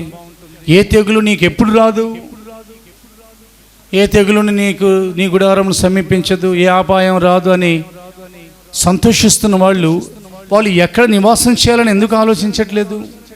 ఈరోజు దేవుని యొక్క వర్తమానంలో దేవుడు నాతో మాట్లాడుతున్నారు, మీతో మాట్లాడుతున్నారు, మనందరితో మాట్లాడుతున్నారు. ఎప్పటికీ ఏ తెగులు ఏ అపాయం మన దగ్గరికి రానివ్వడానికి దేవుడు ఇష్టపడరు. తీర్పు ఐగుప్తులకు, తెగుళ్ళు ఐగుప్తులకు. ఐగుప్తు అనగా లోకం, ఐగుప్తు అనగా దాసత్వం. ఐగుప్తుకి ఇంకా అనేకమైన అర్థాలు ఉన్నాయి. ఐగుప్తులో అనగా లోకంలో, లోక సంబంధమైన పాపంలో, తలంపుల్లో పాపం వారికి, చూపుల్లో పాపం వారికి, మాటల్లో పాపం వారికి, వినికిడిలో పాపం వారికి, స్వభావంలో పాపం, ప్రవర్తనలో పాపం, క్రియల్లో పాపం, ప్రవర్తనలో పాపం, నడవడికలో పాపం. ఐగుప్తు ఉండాలి ఈ లోకంలో. యేసు ప్రభువు వారు ప్రార్థన చేశారు, తండ్రి ఈ లోకంలో నుండి వారిని తీసుకెళ్ళిపోమని. నేను ప్రార్థించట్లేదు, కానీ లోకంలో ఉన్న దుష్టు నుండి వారిని తప్పించమని ప్రార్థన చేయొచ్చు. లోకంలో ఉన్న ప్రతి విధమైన పాపం. అందుకని ఐగుప్తులకు ఆ రోజున ఆయన తీర్పు తీర్చారు. ఐగుప్తులు కలిగిన తెగుల్లో ఏది మీకు రానిమని ఐగుప్తు దాటిన తర్వాత చెప్పారు ఈ వాగ్దానం. మిమ్మల్ని స్వస్థపరచు యెహోవాను నేనే. సురక్షితంగా ఉన్నావా? మహోన్నతుని చాటును నివాసం చేయుచున్నావు. ఒకవేళ ఆందోళన, కలవరం, భయంతో ఉన్నావా? మహోన్నతుని చాటు నుండి పక్కకు జరిగావు. గొడుగు ఎప్పుడు వాడతాడు మనిషి? ఇంట్లో ఉన్నప్పుడు. ఎప్పుడు గొడుగు, ఎవరు ఇంట్లో గొడుగు అయినా పెట్టుకున్నాడంటే తెలివి లేనోడు అనుకుంటారు. ఇంటి నుండి బయటికి వెళ్తే వర్షం పడుతుందేమోనని గొడుగు వాడతారు, రెయిన్ కోట్స్ వాడతారు, అంతే కదా. అతనికి ఒక ఆశ్రయపురం లేదు, ఇంట్లో నుండి బయటికి వెళ్ళాలి కాబట్టి గొడుగు వాడుతున్నాడు ఉదాహరణకి. అదే ప్రకారంగా మహోన్నతుని యొక్క చాటును నివాసం చేయడానికి అతనికి ఇష్టం లేదు కాబట్టి అతడు లోకంలో నివాసం చేయడానికి ఇష్టపడుతున్నాడు. కాబట్టి లోకంలో జరుగుతున్న ప్రమాదం అతని దగ్గరికి రావాలని ఎదురు చూస్తుంది. కాబట్టి హృదయంలో కలవరం వచ్చేసింది. ప్రియ దేవుని బిడ్డ, నీతో దేవుడు మాట్లాడుతున్నారు. లోకంలో జరుగుతున్న పరిస్థితులను బట్టి కాదు, లోకంలో నివాసం చేస్తున్న ఈ కాలంలో నీ ఎదుట నిలబడి ఉన్న మహోన్నతుని చూచి ధైర్యంగా స్తుతిస్తూ ప్రార్థిస్తూ నువ్వు గడపొచ్చు. హల్లెలూయా. ఎప్పుడో చెప్పబడిన ప్రవచనం ద్వితీయోపదేశకాండం 33వ అధ్యాయంలో నివాస స్థలమైన దేవుని గురించి. 33వ అధ్యాయం ద్వితీయోపదేశకాండంలో ఎప్పుడో చెప్పబడిన ప్రవచనం మనం చదువుతున్నాం. 33వ అధ్యాయము 27వ వచనం చదువుతున్నాం. శాశ్వతుడైన దేవుడు నీకు నివాస స్థలము, నిత్యముగా నుండు బాహువులు నీ క్రింద నుండును. ఆయన నీ ఎదుట నుండి శత్రువును ఎల్లగొట్టి నశింప చేయుమనెను. హల్లెలూయా. శాశ్వతుడైన దేవుడు నీకు నివాస స్థలం. ఇది తాత్కాలికమైన నివాస స్థలం. యెషయా గ్రంథంలో రాయబడింది, ఐగుప్తునకు తాత్కాలికంగా నివాసం చేయడానికి వారు వెళ్ళిరని కూడా రాయబడింది. నిత్యంగా ఉండే బాహువులు నీ క్రింద ఉంటాయి. ఆయన చేతులు ఇలా పైకి ఎత్తారు ఆస్వాదించడానికి. ఆయన చేతులు ఇలా క్రిందకు దింపారు నిన్ను ఎత్తుకోవడం కొరకు. ఎందుకంటే విడిపించే దేవుడు మాత్రమే కాదు, నడిపించే దేవుడు మాత్రమే కాదు, ఎత్తుకునే దేవుడు కూడా. Praise the lord. నిన్ను ఎత్తుకున్నారు, నన్ను ఎత్తుకున్నారు. అవునా, మనందరిని ఎత్తుకున్నారు. మన కొరకైన, మనుషుల కొరకైన పాప భారపు సిలువ ఎత్తుకున్నారు. అనుదినము మన భారం ఎత్తుకున్నారు. తల్లి 9 నెలలు మోసింది కదా, బిడ్డ పెద్ద అయ్యే వరకు మోసింది. బిడ్డకు 15, 16 సంవత్సరాలు వచ్చిన తర్వాత ఏ తల్లిదండ్రులు కూడా మోయరు. నీ వయసు 70 అయినా 80 అయినా, నీకు 100 ఏళ్ళ వయసు వచ్చినా, నువ్వు 50 కిలోలు బరువు ఉన్నా, నువ్వు 150 కిలోల బరువు ఉన్నా నిన్ను ఎత్తుకుంటున్న దేవుడు ఒక ఆయన ఉన్నారు. నిత్యంగా ఉండే బాహులవి. హల్లెలూయా. తాత్కాలికమైన బాహులు కావవి. నీ శత్రువులను వెళ్ళగొట్టును, లేదా నీ శత్రువులను ఆయన వెళ్ళగొట్టి నశింప చేయును. మహోన్నతుని చాటున నివాసం చేయి అనగా ఆయనని ఎదురుగానే ఉండాలి. మా ఎదురుగా ప్రభు ఎలా ఉంటారు? విశ్వాసం ద్వారా. ఆయన హృదయాలు తెరిచారు, ఆయన మనసులు తెరిచారు, ఆయన మనోనేత్రాలు వెలిగించారు. ఎప్పుడు ఆయన లోకాన్ని చూస్తూనే ఉండాలి. కళ్ళు మూసుకొని నడవమని దేవుడు చెప్పరు, కానీ మనోనేత్రాలు మాత్రం తెరవబడే ఉండాలి. అది మూయబడకుండా జాగ్రత్త పడాలి. ఎవరి మనోనేత్రాలు వెలిగింపబడతాయో, ఎవరి కన్నులు తెరవబడి ఉంటాయో శత్రువులకు వారు భయపడరు. ఎలీషా కన్నులు తెరవబడి ఉన్నాయి.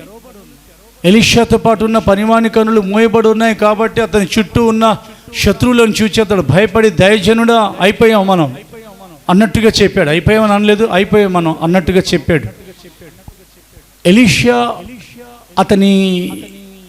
అతన్ని అతనితో పాటు ఉన్నవారిని బంధించడానికి వచ్చినా లేదా చంపడానికి వచ్చినా శత్రువుల వైపు చూడలేదు, కానీ ఏమనలేదు. దేవుని వైపు చూసి యెహోవా వీడు చూసినట్లుగా వీని కన్నులు తెరవండి అని అనగానే యెహోవా ఆ పనివాని కన్నులు తెరవజేసిన కనుక వారి చుట్టూరు, ఎలీషా చుట్టూరు, వారి చుట్టూరు ఉన్న పర్వతాలు అగ్నితో ఉన్నట్లుగా, రథాలు గుర్రాలు అగ్నితో ఉన్నట్లుగా దేవుడు అతనికి చూపించారు. స్తోత్రం చెప్పండి. ఇద్దరు సాక్ష్యం, ఒకడు ఎలీషా ఒక ఆయన ఎలీషా, ఒక ఆయన పనివాడు. ఎవరి కన్నులు తెరవబడి ఉన్నాయి? ప్రియ దేవుని బిడ్డ, దేవుడు మనతో మాట్లాడుతున్నారు. మనసులు తెరిచి చూడండి, హృదయాన్ని తెరిచి చూడండి, మనోనేత్రాలు తెరిచి చూడండి. మహోన్నతుడు నీ ఎదురుగా నిలబడి ఉన్నారు. ఆయన చాటున నివాసం చేయండి, ఆయన నీడలో విశ్రాంతి తీసుకోండి. అప్పుడు ఏ తెగులు, ఏ అపాయం నీ ఎదుకు రాదు. Praise the lord. అవి మాత్రమే కాదు, ఎన్నో వాగ్దానాలు 91 కీర్తనలు వ్రాయబడి ఉన్నాయి. నువ్వు ఎక్కడ నివాసం చేయించున్నావు? నీ నివాసం ఎక్కడ? పరిశుద్ధ గ్రంథాన్ని ఇంకా తెరవబోతున్నాం మనం. మహోన్నతుడిని చాటున నివాసం చేయటం మాత్రమే కాదు, మన కొరకు ఆయన ఇజ్రాయెల్ ప్రజల కొరకు బండగా ఉండి వెంబడించారు. మన కొరకు ఆయన బండగా మారారు. ఆ బండ తెరవబడింది, ఆ బండ చీల్చబడింది, ఆ బండ తనలో నివాసం ఏర్పాటు చేసుకోవడం కొరకు కాకినైన నన్ను పౌరంగా మార్చి అందులో నివాసాన్ని ప్రారంభింపచేసింది. పరమగీతాల గ్రంథం. నీవు ఎక్కడ నివాసం చేయాలి? 2వ అధ్యాయం 14 వచనం. పరమగీతాల గ్రంథం 2వ అధ్యాయం 14 వచనంలో బండ సందుల్లో ఉన్న నా పావురమా అనే మాట వ్రాయబడింది. బండ సందులలో ఎగురు నా పావురమా, పేటు బీటల నాశ్రయించు నా పావురమా, నీ స్వరము మధురము, నీ ముఖము మనోహరము, నీ ముఖము నాకు కనబడనిమ్మో, నీ స్వరము నాకు వినబడనిమ్మో. ఆ పావురము బండ సందుల్లో ఉంటుంది. ఆ పావురం అనగా సంఘం. సంఘానికి దేవుడు పావురం అనే పేరు పెట్టారు. ఎందుకంటే పావురంలో ఎలాంటి చేదు ఉండదు. ఎవరైతే యేసుక్రీస్తు యొక్క రక్తంలో కడగబడతారో వారి హృదయాలలో ఎలాంటి చేదు ఉండదు. వారి హృదయాలు అద్దాల కంటే చాలా స్పష్టంగా ఉంటాయి. అందుకని పావురం అనే పేరు పెట్టారు. ప్రియ దేవుని బిడ్డ, ఎవరి గురించైనా కానీ నీ హృదయంలో చేదు ఉంటే నువ్వు పావురం కాజాలు, నువ్వు ఎప్పటికీ కాకిగానే ఉండిపోతావు. పావురంగా మార్చింది దేవుని యొక్క చేదు లేని ప్రేమ. వాస్తవానికి ఎవరి మీదైనా చేదు ఉండాలి అని అంటే దేవునికి ముందు నీ మీదే ఉండాలి, మన మీదే చేదు ఉండాలి. ఎందుకంటే మనం దేవునికి విరోధంగా చాలా చేస్తున్నాం, దేవునికి విరోధంగా ఇంకా చేస్తూనే ఉన్నాం. అయినా కానీ మన గురించి ఆయన కొంచెం కూడా చేదు పెట్టుకుని దేవుడు అయి ఉన్నారు. క్షమించు ప్రభు అనగానే మనల్ని ఆయన క్షమిస్తున్నారు. ఎందుకంటే నమ్మి క్షమిస్తున్నారు, రెండోసారి ఆ తప్పు చేయకుండా ఉంటామని. కొంతమంది మాటికి క్షమించు ప్రభు అంటారు, అదే పాపం చేస్తూ ఉంటారు. వాళ్ళు మారు మనసు లేని వాళ్ళు. అంతకంటే ఏం చెప్పలేము. అలాంటి స్థితిలోకి దిగజారిపోతుంది. దయచేసి క్షమించు అని దేవుడు క్షమించే దేవుడు అని 10 సార్లు అడగటం కంటే, ప్రభువా నేను ఆ పాపంలో పడకుండా నాకు కృప దయచేయమని కూడా అడగండి. అలా అడిగి ఇలా కూడా అడగండి. ఏదైతే చేస్తున్నామో దేవుడి దగ్గర మనం తీర్మానం చేసుకున్నాం కదా అలా చేయమని, మళ్ళీ ఎందుకు నేను చేస్తున్నాను, లేదు సాతాను నన్ను చెడగొడుతున్నాడని తీర్మానంలోనికి రండి. దేవుడు మనతో మాట్లాడుతున్నారు. ప్రియ దేవుని బిడ్డ, అది బండలో ఉన్న పౌరం, బండకు సందు ఏర్పరచబడింది, ఆ బండ చీల్చబడింది. ఆ రోజున మోషే మాట్లాడితే ఆ బండ చీల్చబడి నీళ్లు వచ్చాయి. అది అరణ్యం.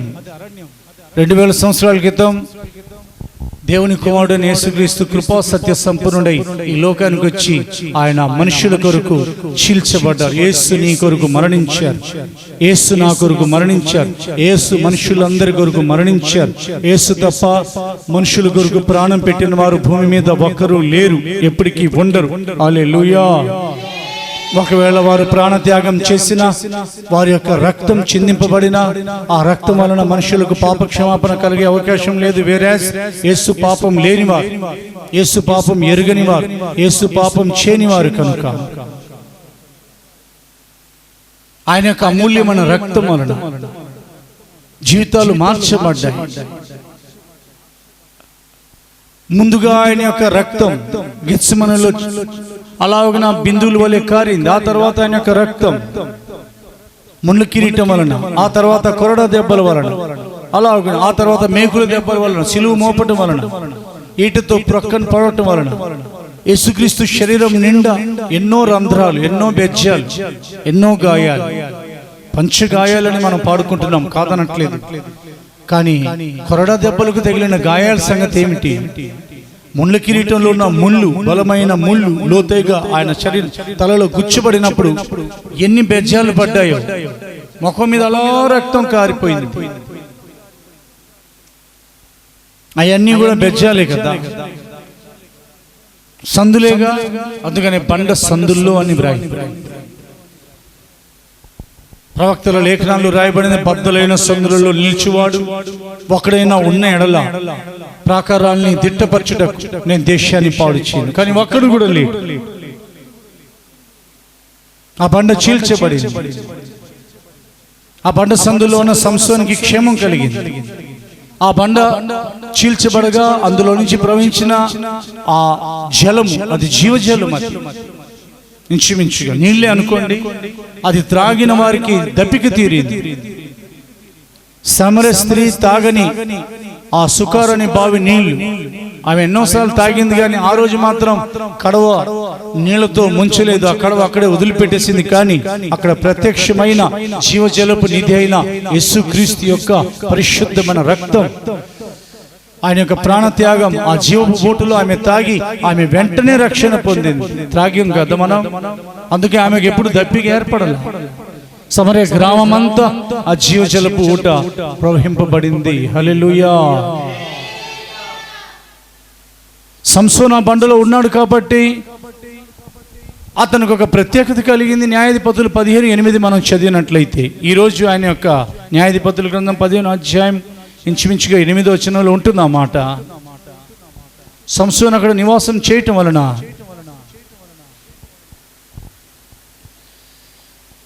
ఫిలిష్తీయులకు అతను దొరకకుండా పోయాడు. 15:8 న్యాయాధిపతుల గ్రంథం. తొడలతో తుంట్లను విరుగగొట్టి వారిని బహుగా హతము చేసెను. అటు పిమ్మట వెళ్ళి ఎతాము బండ సందులో నివసించెను. హల్లెలూయా. సంసోను నాజీరు చేయబడినవాడు. సంసోనుకు ఒక ప్రతిష్ఠ జరిగింది. మనము ప్రతిష్ఠింపబడిన పరిశుద్ధులం, తాను పిలిచిన వారిని ఆయన ప్రతిష్ఠించున్నాడని బైబిల్ సెలవిస్తుంది. ప్రభు సెలవిచ్చారు, తాను పిలిచిన వారిని యెహోవా ప్రతిష్ఠించి ఉన్నారు. పిలువబడుట ఒక ధన్యత అయితే, ఏర్పరచబడుట మరొక భాగ్యం అయితే, ప్రతిష్ఠింపబడుట వర్ణింపలేని శ్లాఘ్యం. అది మనం ప్రతిష్ఠింపబడ్డాం. దేవుని కొరకు ప్రతిష్ఠింపబడిన సంఘం ఇది. దేవుని ప్రజలు ఆయన రక్తం చేత ఏ ప్రకారంగా ప్రత్యక్ష గుడారంలోని సేవోపకరణాలు ప్రతిష్ఠింపబడ్డాయో, అదే ప్రకారంగా కొత్త నిబంధన సంఘం యేసుక్రీస్తు యొక్క రక్తం వలన కేవలం విమోచింపబడలేదు, కేవలం విమోచన విడుదలే పొందలేదు. ఒకటి విమోచన జరిగింది, పాప క్షమాపణ కలిగింది, పాపాలు కడగబడ్డాయి, అగ్ని ప్రాకారమైన రక్తం ఉన్నది, దాంతోపాటు ప్రతిష్ఠ జరిగింది ఆ రక్తం వలన. ప్రతిష్ఠ అనగా పరిశుద్ధపరచబడ్డారు. ప్రతిష్ఠ అనగా వేరుపరచబడ్డారు వాళ్ళు, ఆ పరిశుద్ధులు. ప్రతిష్ఠ అనగా సమర్పించబడ్డారు. ప్రియ దేవుని బిడ్డ, దేవుడు మనతో మాట్లాడుతున్నారు. Separation, dedication and sanctification. Separation, dedication and sanctification. When Jesus was shed his precious blood, యేసుక్రీస్తు తన అమూల్యమైన రక్తంను చిందించినప్పుడు, బైబిల్ చెప్పి ఇప్పుడు మనం చదవబోతున్నాం, అమూల్యమైన గొర్రెపిల్ల, ఓ యేసుక్రీస్తు యొక్క అమూల్యమైన రక్తం వలన మీరు విమోచింపబడ్డారు. ఆయన యొక్క చేతులు చాపబడ్డాయి. ఆయన చేతుల్లో, ఆయన కాళ్ళలో మేకులు దిగగొట్టబడ్డాయి. రక్తము ధారలుగా ప్రవహించింది. దాని మూలంగా ఆయన దగ్గరకు వచ్చే ప్రతి వారికి, యేసుక్రీస్తు దేవుని కుమారుడని, రక్షకుడని నమ్ముచున్న ప్రతి వారికి పాప క్షమాపణ కలిగింది. దాంతోపాటు ఆ బండ తెరవబడే ఉంది. అందుకనే తోమాకు ఆయన రూపాంతరపు శరీరాన్ని చూపించారు, కానీ మూయబడిన లేదా అవునా గాయాలు లేని చేతులను చూపించలేదు. ఆయన సమాధి నుండి బయటకు వచ్చిన, ఆయన రూపాంతరం చెంది మహిమా శరీరాన్ని ధరించుకున్నా కానీ ఆయన యొక్క చేతుల్లో, ఆయన యొక్క కాళ్ళలో, ఆయన ప్రక్కలో ఉన్న ఆ గాయాలు మాత్రం పూడ్చబడలేదు. దేవునికి స్తోత్రం చెప్తారా? ఎందుకంటే మనం అందులో దాగి ఉండాలని. వేలు పెట్టి చూశారు. అందుకనే తోమా భారతదేశానికి ఒక దీపంగా వెలిగిపోయారు. ఈరోజు తాకి చూస్తారా? చూచి నన్ను నమ్మువారు ధన్యులు, కానీ చూడక నన్ను నమ్మువారు ధన్యులు కాదని చెప్పలేదు ఆయన. ఆ రోజున తోమా చూశారు, వెంటనే అన్నారు, చూచి నన్ను నమ్మిన వారు కాదు, నన్ను చూస్తున్నావు, చూడక నన్ను నమ్మిన వారు ధన్యులను అన్నారు. కనుక ఈరోజు ఒకసారి తలంచి చూడండి ఆయన ప్రాణత్యాగాన్ని, తేరి చూడండి ఆయన బలియాగాన్ని, తాకి చూడండి ఆయన గాయాలు. ఒకసారి ఆలోచించిన ఆయన యొక్క ప్రాణత్యాగాన్ని. సురక్షితమైన జీవితం నీకు కావాలా? బండ సందులోకి వెళ్ళు. ఆ బండ క్రీస్తే. పావురంగా మార్చారు నిన్న ఆయన. బండలో నుండి ఆ పావురం ఎప్పుడు బయటకు వస్తుందో చూచి వేటగాడు తన యొక్క అంబుల పొది నుండి బాణం తీసి దాని మీద ప్రయోగించాలని చూస్తున్నాడు. క్యాట్ బాల్ తీసి రాయి పెట్టి ఆ పావురాన్ని కొట్టాలని చూస్తున్నాడు. ఒకవేళ బండలో ఉంటే ఆ పావురం అంబుల పొది వేసినా ఏమి, లేకపోతే క్యాట్ బాల్తో కొట్టినా అది దానికి బండకు తగులుతుంది. అది పావురానికి తగలదు. అందుకని బండ సందులో ఎగురు నా పావురం అని ఆయన తన పరిశుద్ధుల గురించి చెప్పారు. ప్రియ దేవుని బిడ్డ, బండ సందుల్లో ఉండి ఏం చేయాలి? ఆయనకి నీ ముఖం చూపిస్తూ ఉండు, ఆయనకి నీ స్వరం వినిపిస్తూ ఉండు. ఎక్కువగా ప్రార్థన చేయండి ఈ కాలంలో, ఎక్కువగా స్తోత్రం చెప్పండి ఈ కాలంలో, ఎక్కువగా దేవునితో నడవండి ఈ కాలంలో. కరోనా కాలం పక్కన పెట్టండి. కేవలం కరోనా కాలం గురించి మాత్రమే దేవుని యొక్క వాక్యం హెచ్చరించట్లేదు. పాపం, దుష్ట ప్రపంచం అని గలతీ 1:4 వ్రాయబడి. పాపపు ప్రపంచం ఇది. పాపం విస్తరిస్తున్న కాలం ఇది. అందుకని నీ రెక్కల చాటున శరణు చొచ్చి నేను ఉత్సాహధ్వని చేస్తానని అన్నారు దావీదు. ఆయన రెక్కల కింద నీకు ఆశ్రయం కలుగును అన్నారు. ఈ కీర్తన 91వ కీర్తన వ్రాసిన దైవజనుడు. యెరూషలేమా యెరూషలేమా తన రెక్కలు చాపి కోడి ఎలాగున తన పిల్లల్ని చేర్చుకోవాలని కోరుకొనెను, ఆ ప్రకారంగా నేను నా రెక్కలు చాపి మిమ్మల్ని నా దగ్గరికి చేర్చుకోవాలని కోరుకున్నాను, కానీ మీరు వల్లకపోతురు అన్నారు యేసు ప్రభువుల వారు యూదుల గురించి, యెరూషలేం నివాసుల గురించి. దేవుడే యెరూషలేంలో అడుగుపెట్టారు. అయినా కానీ ఆయన రెక్కల కిందకి రావాలని యెరూషలేం నివాసుల్లో అనేక మంది పరిసయ్యులు, అనేక మంది ధర్మశాస్త్రోపదేశకులు, యూదులు ఇష్టపడలేదు. ఆయన స్వకీయులే, ఆయన ఎందుకు నమ్మిక ఉంచలేదు. ఈ రోజున దేవుడు ఆయన రెక్కల గురించి, ఆయన బండ గురించి, ఆయన సురక్షితమైన ప్రజల నివాస స్థలం గురించి నీకు పరిచయం చేస్తున్నారు. నివాసం ఎక్కడ? చదవండి 67వ కీర్తన 91వ కీర్తన. పరిశుద్ధ గ్రంథాన్ని తెరుస్తున్నాం. 91వ కీర్తన 4వ వచనం, 67వ కీర్తన 7వ వచనము. ఆయన రెక్కల క్రింద నీకు ఆశ్రయము కలుగును, ఆయన సత్యము కేడమును డాలునై ఉన్నది. 63వ కీర్తన 7వ వచనము. నీవు నాకు సహాయకుడవై ఉంటివి, నీ రెక్కల చాటున శరణు జొచ్చి ఉత్సాహధ్వని చేసిదను. నిర్గమకాండము 12:13. మొదటి పేతురు పత్రిక 1:19. నిర్గమకాండము 12:13 వచనము. మీరున్న ఇండ్ల మీద ఆ రక్తము మీకు గుర్తుగా ఉండును, నేను ఆ రక్తమును చూచి మిమ్మును నశింపచేయక దాటిపోయేదను. నేను ఐగుప్తు దేశమును పాడు చేయుచుండగా మిమ్ము సంహరించుటకు తెగులు మీ మీదికి రాదు. హల్లెలూయా. పేతురు మొదటి పత్రిక 1:19. అమూల్యమైన రక్తము చేత అనగా నిర్దోషమును నిష్కలంకమునగు గొర్రెపిల్ల వంటి క్రీస్తు రక్తము చేత విమోచింపబడుతురని మీరు ఎరుగుదురు కదా. హల్లెలూయా. దేవుడు తన వాగ్దానం ద్వారా మనతో మాట్లాడుతున్నారు. మీరున్న ఇండ్ల మీద తెగులు రాదు. యెహోవా ఐగుప్తును పాడు చేసే సమయంలో సంహారపు దూత మీ దగ్గరికి రాడు, మీ ఇండ్లున్న ఇండ్లకి తెగులు రాదు. ఒకటి మన యొక్క శరీరమైన గుడారం, రెండోది మనం చూచుచున్న ఈ లోకంలో మనం నివాసం చేస్తున్న గుడారం, ఎక్కడికి తెగులు రాదు. మనం ఎక్కడికి బయటికి వెళ్ళినా అవసరాన్ని బట్టి వెళ్ళాలి. ఉద్యోగ రీత్యా, వ్యాపార రీత్యా అవసరాన్ని బట్టి. మిగిలిన వారిలాగా మనం తిరగకూడదు. ప్రభుత్వం యొక్క సూచనలు మనం పాటించాలి. దానికంటే ఎక్కువగా ప్రభుత్వాలన్నిటికి పైన ఒక ప్రభు ఉన్నారు, ఆయనే యేసుక్రీస్తు ప్రభు. Praise the lord. ఆయన యొక్క హెచ్చరికలు మనం తీసుకొని ఐగుప్తులతో మనం జాగ్రత్తగా ఉండాలి. అనగా పాపం చేయి వారితో మనం జాగ్రత్తగా ఉండాలి. వారి సహవాసాలు మీకు రాకూడదు.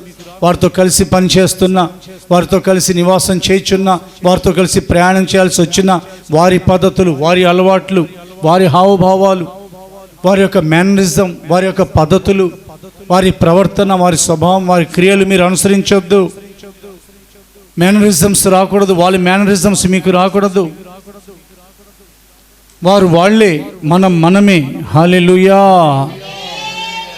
ఆకర్షించడానికి పాపం చేసేవారు పలు విధాలైన మార్గాలు ఎన్నుకున్న కాలం ఇది. నిన్ను ఎన్నుకుని జాగ్రత్తగా నిన్ను ఆకర్షించే అవకాశాలు ఉన్నాయి.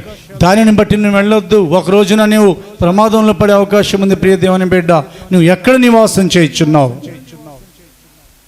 మహోన్నతుని చాటును నివాసం చేయమని దేవుడు నీకు ఆలోచన చెప్తున్నారు. ఈ రోజున బండ సందులో నివాసం చేయమని పౌరంగా మార్చి దేవుడు నీకు తన నివాస స్థలాన్ని బయలుపరుస్తున్నారు. మూడోదిగా మనం ఎక్కడ నివాసం చేయాలి? మూడో అనుభవం చూసి మనం ఈ వాక్యాన్ని సంపూర్ణం చేసుకుందాం.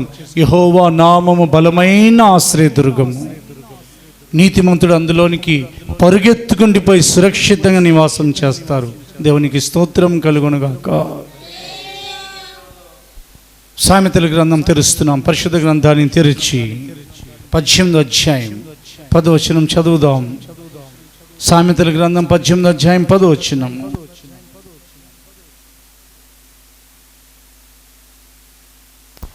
యెహోవా నామము బలమైన దుర్గము, నీతిమంతుడు అందులోనికి పరుగెత్తి సురక్షితముగా నుండును. దేవునికి స్తోత్రం కలుగునుగాక. ఆయన యొక్క నామము బలమైన దుర్గం, బలమైన కోట, ఎత్తైన కోట. నేను నీతిమంతుడిగా, మనల్ని నీతిమంతులుగా ఆయన మార్చింది మనం పరిగెత్తుకుంటూ వెళ్ళడం కొరకు. ఎటు పరిగెత్తుతున్నాయి మన పాదాలు? పరిగెత్తుకుంటూ వెళ్ళి ఎటు చూస్తూ పరిగెత్తాలి? యెహోవా నామం వైపు చూసి పరిగెత్తాలి. ముందు ఆయన నామం నీకు తెలిసి ఉండాలి. తర్వాత నువ్వు ఆ గురి చూసి ఆయన నామం దగ్గరికి పరిగెత్తాలి. పరిగెత్తిన నీవు అందులో సురక్షితంగా నివాసం చేయాలి. అది ఎత్తైన దుర్గము, 100 మందిని దాచగలదు, 1000 మందిని కాపాడగలదు, కోట్ల మందిని భద్రపరచగలదు. యెహోవా నామం ఎత్తైన దుర్గము. హల్లెలూయా. నీతి లేని వారికి అందులో స్థలం లేదు. చాలా మంది ఆయన నామాన్ని ఎందుకు అంగీకరించారంటే ఆయన నామాన్ని ఒప్పుకుంటే వారు నీతిగా బ్రతకాల్సి వస్తుందని, వారు చెడు మార్గాన్ని విడిచిపెట్టాల్సి వస్తుందని. వారి శరీరంలో ఉన్న కోరికల్ని నెరవేర్చుకోవాల్సి వస్తుందని వారు ఆయన నామాన్ని అంగీకరించారు. ఏదో గుడ్డి భక్తి చేసేవాళ్ళు ఉంటారు. మన పరిస్థితుల్లో చెప్తున్నాను, క్రైస్తవ సమాజం గురించి మాట్లాడుతున్నాను. బయట వారు కూడా చూసేటట్లుగా ఒక నీతి కలిగిన జీవితం అబ్రహాంకి, నోవాహుకి, ఆ తర్వాత అబ్రహాంకి, ఆ తర్వాత ఆయా కాలాల్లో ఆఖరి వరకు నీతి గురించి వ్రాయబడింది. చదివారా ఎప్పుడైనా కానీ? నీవే నా దృష్టికి నీతిమంతుడు ఉన్నట్టు చూచితిని, అది ఆది కాండం. ఆఖరిలో ఏమన్నారు? నీతిమంతుడు ఇంకనూ నీతిగా ఉండాలి. ఇంకను నేను నీతిమంతుడిని, నేను నీతిమంతురాలిని, అబ్బో నేను చాలా ప్రార్థన చేస్తున్నాను, పక్కన పెట్టండి అని. ఇంకను నీతిగా ఉండాలి. ఇంకా ఏం చేయాలి? నీతిని వెతకాలి. ఇంకా ఎలా? నా మాటలో నీతి ఉందా? నా క్రియల్లో? అది దేవుడు కోరుకునేది, నేను చెప్పేది కాదు. ఎందుకంటే నీతి పేరు చెప్పంటారా? యెహోవాయే మనకు నీతి అని పేరు పెట్టబడిందని వ్రాయి. యెహోవాయే మనకు నీతి. అందుకని ఆయనే మనకు వస్త్రంగా మారారు. నీతి వస్త్రం. యేసుక్రీస్తులోనికి బాప్తిజం పొందిన మీరందరూ యేసుక్రీస్తుని ధరించుకొని ఉన్నారు. నీతి వస్త్రం. అతడు పరిగెత్తుకుంటూ వెళ్ళి ఆ దుర్గంలో నివాసం చేస్తాడు. కాబట్టి అతనికి ఎందుకు పరిగెత్తాల్సి వచ్చింది? ప్రమాదం వస్తుంది, లోకానికి ప్రమాదం జరుగుతుంది. నేను రక్షించబడిన కొత్తలో అదే రక్షించబడడం కొరకు అదే కళ వచ్చింది. లోకమంతా పరిగెత్తుతున్నారు, వాళ్ళతో పాటు నేను పరిగెత్తుతున్నాను. ఎన్నో సంవత్సరాల క్రితం అనుభవం చెప్తున్నాను. నేను పరిగెత్తుతున్నాను, వాళ్ళు పరిగెత్తుతున్నారు. ఎందుకు పరిగెత్తుతున్నారంటే ఆ కళలో దేవుడు చూపిస్తున్నారు. భూకంపం వచ్చింది, భూమి అంతా బద్దలైపోతుంది, ఇళ్ళు పెద్ద పెద్ద ఇళ్ళు పడిపోతున్నాయి. మనుషులందరూ ఆ దుమ్ము రేగుతూ ఉంది, దాంట్లో పరిగెత్తుతూ ఉన్నారు. పరిగెత్తుతా నేను ఎదురుగా నిలబడిన ఒక వ్యక్తిని చూసి ఆగిపోయాను. తెల్లని వస్త్రాలు ధరించుకొని ఆయన నిలబడి ఉన్నారు. ఎవరంటే ఆయన మా యజమానుడు అని అంటున్నారు. ఎవరు? ఆయనే ప్రభు అయిన యేసు. ఆయన అన్నారు, నువ్వు ఇటు వెళ్ళిపో. అందరు ఇటు వెళ్తున్నారు, నువ్వు ఇటు వెళ్ళిపో అని అన్నారు. ఆయన వాళ్ళకి ఆపోజిట్ డైరెక్షన్ చూపించారు. నాకు ఇంకా గుర్తుంది ఆ కళ. అది నేను రక్షణ పొందడానికి కారణమైంది. అందరూ ఒకవైపు పరిగెత్తుతూ ఉంటే నేను ఒక్కడిని మాత్రం నువ్వు ఇటు వెళ్ళిపోని అన్నారు. నువ్వు సురక్షితంగా ఉంటావు అన్నారు. లేకపోతే ఏ రోజో ఈ జీవితం ఆవిరైపోయి ఉండాల్సింది. ఎందుకో కనికరించి దేవుడు వాళ్ళతో పాటు పరిగెత్తుతున్న నన్ను నా యొక్క లక్ష్యాన్ని మార్చి, నా యొక్క మార్గాన్ని తిప్పి ఇటువైపు పరిగెత్తమన్నారు. ప్రియ దేవుని బిడ్డ, నువ్వు ఎటు పరిగెత్తాలో దేవుడు నీకు ఆయన నామం, ఆయన కుమారుని నామం పరిచయం చేస్తున్నారు. సామెతల గ్రంథంలో నుండి ఆయన పేరైనా, ఆయన కుమారుని పేరైనా నీకు తెలుసా? యెహోవా నామం ఎత్తైన దుర్గం, నీతిమంతుడు అందులోనికి పరిగెత్తుకునిపై సురక్షితంగా ఉంటాడు. ఆయన పేరు సామెతలు 31వ అధ్యాయం తెలుస్తున్నాం. ఆయన పేరైనా, ఆయన కుమారుని పేరైనా మీకు తెలుసా అని వేద గ్రంథం ప్రశ్నిస్తూ ఉంది. ఆ ఊరు పలికిన మాటలు ఇవి. 30వ అధ్యాయం సామెతల గ్రంథం 4వ వచనం మనం చదువుతున్నాం. 30వ అధ్యాయము సామెతల గ్రంథము 4వ వచనం మనం చదువుతున్నాం. ఆకాశమునకు ఎక్కి మరలా దిగిన వారెవరు? తన పిడికలతో గాలిని పట్టుకున్న వారెవరు? బట్టలో నీళ్లు మూట కట్టిన వారెవరు? భూమి యొక్క దిక్కులన్నిటినీ స్థాపించిన వారెవరు? ఆయన పేరేమో, ఆయన కుమారుని పేరేమో నీకు తెలిసి ఉన్నదా? హల్లెలూయా.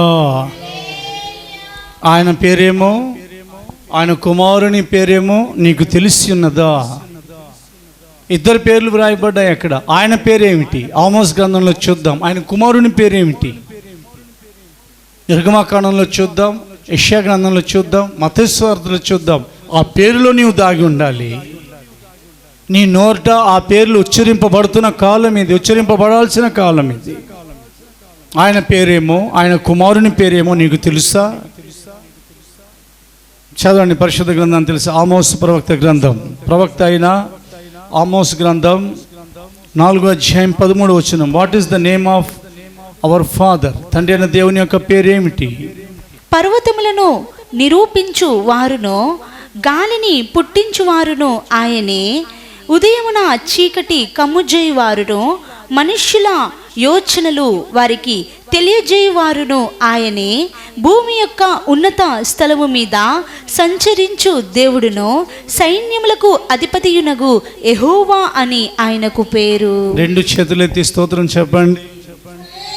హల్లెలూయా. చూడండి, ఆయన పేరు తన కుమారునికి ఇచ్చారు. నిర్గమకాండము వేద గ్రంథాన్ని తెరిచి 23వ అధ్యాయం 21 వచ్చిన నిర్గమకాండం 23:21. ఆయన సన్నిధిని జాగ్రత్తగా నుండి ఆయన మాట వినవలెను, ఆయన కోపము రేపవద్దు. మీ అతిక్రమములను ఆయన పరిహరింపడు, నా నామము ఆయనకున్నది. స్తోత్రం చెప్పండి. యెషయా గ్రంథము 7వ అధ్యాయం 14 వచ్చిన చదువుదాం. కాబట్టి ప్రభువు తానే ఒక సూచన మీకు చూపును, ఆలకించుడి. కన్యక గర్భవతి అయి కుమారుని కని అతనికి ఇమ్మానుయేలను పేరు పెట్టును. మత్తయి సువార్త 1వ అధ్యాయం 21 వచ్చిన. ఆమె ఒక కుమార్ని కనును, తన ప్రజలను వారి పాపముల నుండి ఆయనే రక్షించును గనక ఆయనకు యేసు అను పేరు పెట్టుదువనెను. హల్లెలూయా. ఆ క్రింద కూడా ఇమ్మానుయేల్ అని కూడా వ్రాయబడింది. ఎక్కడ దాగి ఉండాలి, ఎక్కడ నివాసం చేయాలి? ఫిలిష్యులు ఎదిగినా దావీదు దొరకలేదు. సౌలు వెదిగినా దేవుడు దావీదుని సౌలు చేతికి అప్పగించలేదు. అబ్షాలోము ఎదిగినా, అహీతోపెలు ఎంత కుట్ర చేసినా దావీదు ఏమాత్రం కూడా శత్రువు చేతులకి అప్పగింపబడటం దేవునికి ఇష్టం లేదు. బొబ్బరించే సంసోను మీదకి, బొబ్బరించుచున్న సింహం బొబ్బరిస్తూ సంసోను మీదకి పడి చీల్చేయాలని వస్తే అతడే మేకపిల్లని చీల్చినట్టు చీల్చేశాడు. ఎక్కడ కూడా మీరు పరిశుద్ధులను సాతాను వెదికినా కానీ దేవుడు వాని చేతికి, వాని శత్రువుల చేతికి దొరకకుండా, కనబడకుండా మరుగు చేస్తున్నారు. హల్లెలూయా. కనబడకుండా చేసేస్తున్నారు. లోతును అతని ఇంటి వారిని పట్టుకోవాలని వస్తే దేవదూతలు ఇద్దరు కలిసి ఏం చేశారు? దొమ్మిగా పడిన సొదొమ నివాసులకు, గొమొర నివాసులకు కనుమబ్బు కలిగించారు. ఎలీషాని బంధించడానికి వస్తే అవును, ఆ సైన్యానికి కనుమబ్బు కలిగించేశారు. ప్రియ దేవుని బిడ్డ, సాతానికి కనుమబ్బు. Praise the lord. మనకైతే మహిమ కలిగిన మేఘం, అది మబ్బే, కనుమబ్బు. వాళ్ళు వెతుకుతున్నారు, గుడ్డ వాళ్ళు ఎలా వెతుకుతున్నారు, లోతిల్లు ఎక్కడుంది తడుముతున్నారు, కానీ దొరకలే. ఎందుకంటే లోపల దేవదూతలు ఉన్నారు. ఆ దేవదూతలను కూడా బయటికి తీసుకురండి, వాళ్ళతో మేము పాపం చేస్తామని అంటున్నారు. కాబట్టి కాలి బూడిదై మసైపోయారు. ఇది కృపాకాలం కనుక, ఇది కరుణాకాలం కనుక, యేసు ప్రభువు వారు ఈ కాలంలో ఆయన రక్తం చిందించారు కనుక ఎప్పుడో కాలి బూడిదైపోవాల్సిన ఈ మానవాళిని, ఈ ప్రపంచాన్ని, లోకాన్ని ఆయన క్షమిస్తూ ఈ లోకం కొరకు ఆయన మరణించారు కనుక ఆయన ఈ రోజు వరకు హెచ్చరికలు ఇస్తున్నారు. కరోనా ఒక హెచ్చరిక, కరువు ఒక హెచ్చరిక, తాత్కాలికమైన తీర్పు ఈ లోకానికి ఒక హెచ్చరిక. ఇది జరుగుతున్నప్పుడైనా నీవు మారకపోతే ఎలా? ఏ దేవుని బిడ్డ, నీవు నివాసం ఎక్కడ చేస్తున్నావు? మహోన్నతుని చాటున నివాసం చేయి, బండ సందులో నివాసం చేయి. ఆయన నామం ఎత్తైన దుర్గం. తెలుసుకో, యెహోవా నామం, యేసుక్రీస్తు నామం. మూడవదిగా పరిశుద్ధాత్మ నామం. మత్తయి సువార్త 28వ అధ్యాయం 19వ వచనం. మత్తయి సువార్త 28:19 చదువుదాం. అక్కడ ముగ్గురు నామాన్ని పరిచయం చేశారు యేసు ప్రభుల వారు. కాబట్టి మీరు వెళ్ళి సమస్త జనులను శిష్యులనుగా చేయుడి, తండ్రి యొక్కయు, కుమారుని యొక్కయు, పరిశుద్ధాత్మ యొక్కయు నామములోనికి వారికి బాప్తిస్మం ఇచ్చుచు. హల్లెలూయా. అక్కడ త్రియేక దేవుడు పరిచయం చేశారు. తండ్రి, కుమార, పరిశుద్ధాత్మ. దాచిపెట్టే దేవుడు. జలప్రలయం వచ్చినా కానీ నోవాహుని, అతని భార్యను, అతని ముగ్గురు కుమారుల్ని, అతని ముగ్గురు కోడండ్రిని ఆయన ఎంతకాలం దాచారో తెలుసా మీకు? జలములు ఇంకిపోయే వరకు, ఆరిన నేల కనబడే వరకు, అప్పుడు వరకు దాచిపెట్టారు.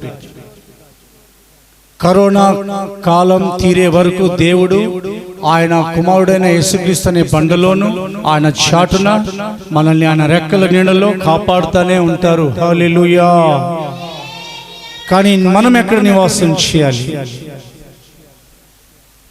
ముగిస్తున్నాను, ప్రారంభించండి.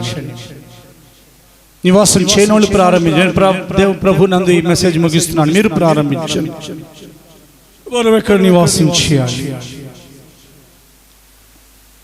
లోకస్తులతో పాటు ఉంటూ, అంటే లోకంలో ఉంటూ అందరితో పాటు నివాసం చేస్తూనే ఒక ప్రత్యేకింపబడిన జీవితం, ఒక ప్రతిష్ట కలిగిన అనుభవం, ఒక పరిశుద్ధపరచబడే మార్గంలో నువ్వు సురక్షితంగా నివసించావనంటే, నువ్వు మండుతున్నావంటే నీ దగ్గరికి పొరపాటును కూడా క్రిములు రావు. నువ్వు చల్లారినప్పుడే దేవుని ప్రేమ మీలో చల్లారిపోయిందా? నువ్వు అగ్నివలే మండుతున్నావంటే, యోహాను గురించి ఆయన సాక్ష్యం ఇచ్చారు, అతడు మండుచు ప్రకాశించుచున్న దీపమై ఉండెను. సంఘం గురించి ఆయన అన్నారు, మీ నడుములు కట్టుకొని ఉండడి, మీ దీపములు వెలుగుచుండనీయుడి. సంఘాలు లేనంత మాత్రాన మీ దీపాలు చల్లారిపోవాలా? సంఘాలు ప్రారంభించే వరకు దేవుని సహవాసం ఎక్కువగా చేయండి. కేవలం యూట్యూబ్లో మెసేజ్లు వినటం మాత్రమే కాదు, బైబిల్ ఎక్కువగా చదవండి. ఉద్యోగాలకు వెళ్ళండి, వ్యాపారాలకు వెళ్ళండి, పరిశుద్ధ గ్రంథం దినం దినం చదవండి. దేవుని యొక్క వాక్యాన్ని జాగ్రత్తగా అనుసరించండి, ఆయన ఆజ్ఞల మార్గంలో నడవండి. నీవు నా ఆజ్ఞల్ని ఆలకింపవలనని నేను ఎంతో కోరుచున్నానని కోరుకున్నారు దేవుడు. పునాదిగా వేసుకున్న మాటను, నీవు నా ఆజ్ఞలను ఆలకింపవలనని నేనెంతో కోరుచున్నాను. నీవు అనుసరించి నడిచిన ఎడల ఐగుప్తులకు నేను కలుగు చేసిన ఈ తెగులలో ఏదియూ నీకు రానివ్వను, నిన్ను స్వస్థపరచు యెహోవాను నేనే. పశ్చాత్తాపడండి. ఈ రోజున దేవుని వైపు తిరగండి. ఈ రోజున తీర్పు తీర్చబడుతున్న జనాన్ని చూసి భయపడండి. ఈ రోజున దేవునికి ఎంత ఉగ్రత కలిగించారు, ఎంత కోపం రేపారో ఆలోచించండి. ఒక రోజున, ఈ రోజున ఒకవేళ దేవుని కోపం రేపిన వారిలో మీరు కూడా ఉన్నారా? ఒకసారి జ్ఞాపకం చేసుకోనండి. దేవుని యొక్క కోపం నీ మీద మండుతుందా? నేను ఒగర్చుచున్నాను వారి గురించి అన్నారు ఆయన. నీ గురించి దేవునికి ఆయాసం కలుగుతుందా? ఆయాస పెట్టావా ఎక్కడైనా దేవుణ్ణి? ప్రవర్తన దిద్దుకుందాం, పరివర్తన చెందుదాం, క్రియల్ని సరిచేసుకుందాం. నీవు ఆసక్తి కలిగి మారు మనసు పొందమని దేవుడు సెలవిచ్చారు. దానికి నేను సమయం ఇచ్చానని దేవుడు అన్నారు. సమయం ఇచ్చినా కానీ అది మారలేదు అని అన్నారు ఒక సంఘం గురించి ఆయన. లోకంలో జరిగే పరిస్థితులు మనకు హెచ్చరికలండి, మనం జాగ్రత్త పడాలి. వాస్తవమే, మన చుట్టూ ఆయన యొక్క కంచె ఉన్నది, కానీ కంచె దాటి రావు. యోబు అన్నాడు కదా, యోబు గురించి సాతాను, నువ్వు అతని చుట్టూ కంచె వేసావు కదా, కంచె తీసేసి చూడు. దేవుడు వేసిన కంచె దాటి వాడు రాలేడు. సాతాను వస్తేనే తెగులు వస్తుంది దగ్గరికి, సాతాను వస్తేనే గొడవలు అవుతాయి, సాతాను వస్తేనే ఏదో ఒక తలంపులు పాడైపోతాయి. నువ్వు అతని చుట్టూ కంచె వేసావుగా, కంచె తీసేసి చూడు, నిన్ను స్తుతిస్తాడో లేదో. కంచె ఉన్న స్తుతి, కంచె తీసేసి పరిశోధించబడుతున్న స్తుతి. హల్లెలూయా. అందుకని రెండంతల మేలు పొందాడు. మనం కంచెలోనూ స్తుతిస్తున్నాం, కొన్నిసార్లు పరిశోధింపబడుతున్నాం, కొన్ని ఇబ్బందులు కలుగుతున్నాయి. ఆర్థికంగా చేతిలో సరైన డబ్బులు ఉండట్లేదు, సరైన ప్రకారంగా అవునా, ఉద్యోగానికి వెళ్ళినా కానీ వ్యాపారానికి వెళ్ళినా కానీ సోషల్ డిస్టెన్స్ తప్పనిసరి అవుతుంది. కొన్ని ఇబ్బందులు ఎదుర్కొంటున్నాం. అయినా కానీ దేవుడు ఆయన చేసిన వాగ్దానం ప్రకారంగా తిరిగి మనకి 2 అంతలు కాదు, 7 అంతలు కాదు, 30 అంతలు, 60 అంతలు కాదు, 100 అంతలు ఇవ్వబోతున్నారు. హల్లెలూయా. పోగొట్టుకున్నవి తిరిగి దేవుడు ఇస్తారు. కానీ దేవునితో స్నేహం చేయండి. దేవుని మాట ప్రకారంగా నీవు ఎక్కడ నివాసం చేయించున్నావు, అది ఈ రోజు దేవుని యొక్క వాక్యం. మహోన్నతుని చాటున నివాసం చేస్తాను తీర్మానం చేసుకోండి. ఇప్పుడు బండ సందులో నివాసం చేస్తాను. యేసు రక్తం నా మీద ప్రోక్షింపబడుతూనే ఉండాలి. శిలువ దర్శనంతోనే నివాసం చేస్తాను. యెహోవా నామమున, యేసుక్రీస్తు నామమున, పరిశుద్ధాత్మని నామములో నేను దాక్కుంటాను. తీర్మానం చేయండి. తలలుంచుదాం.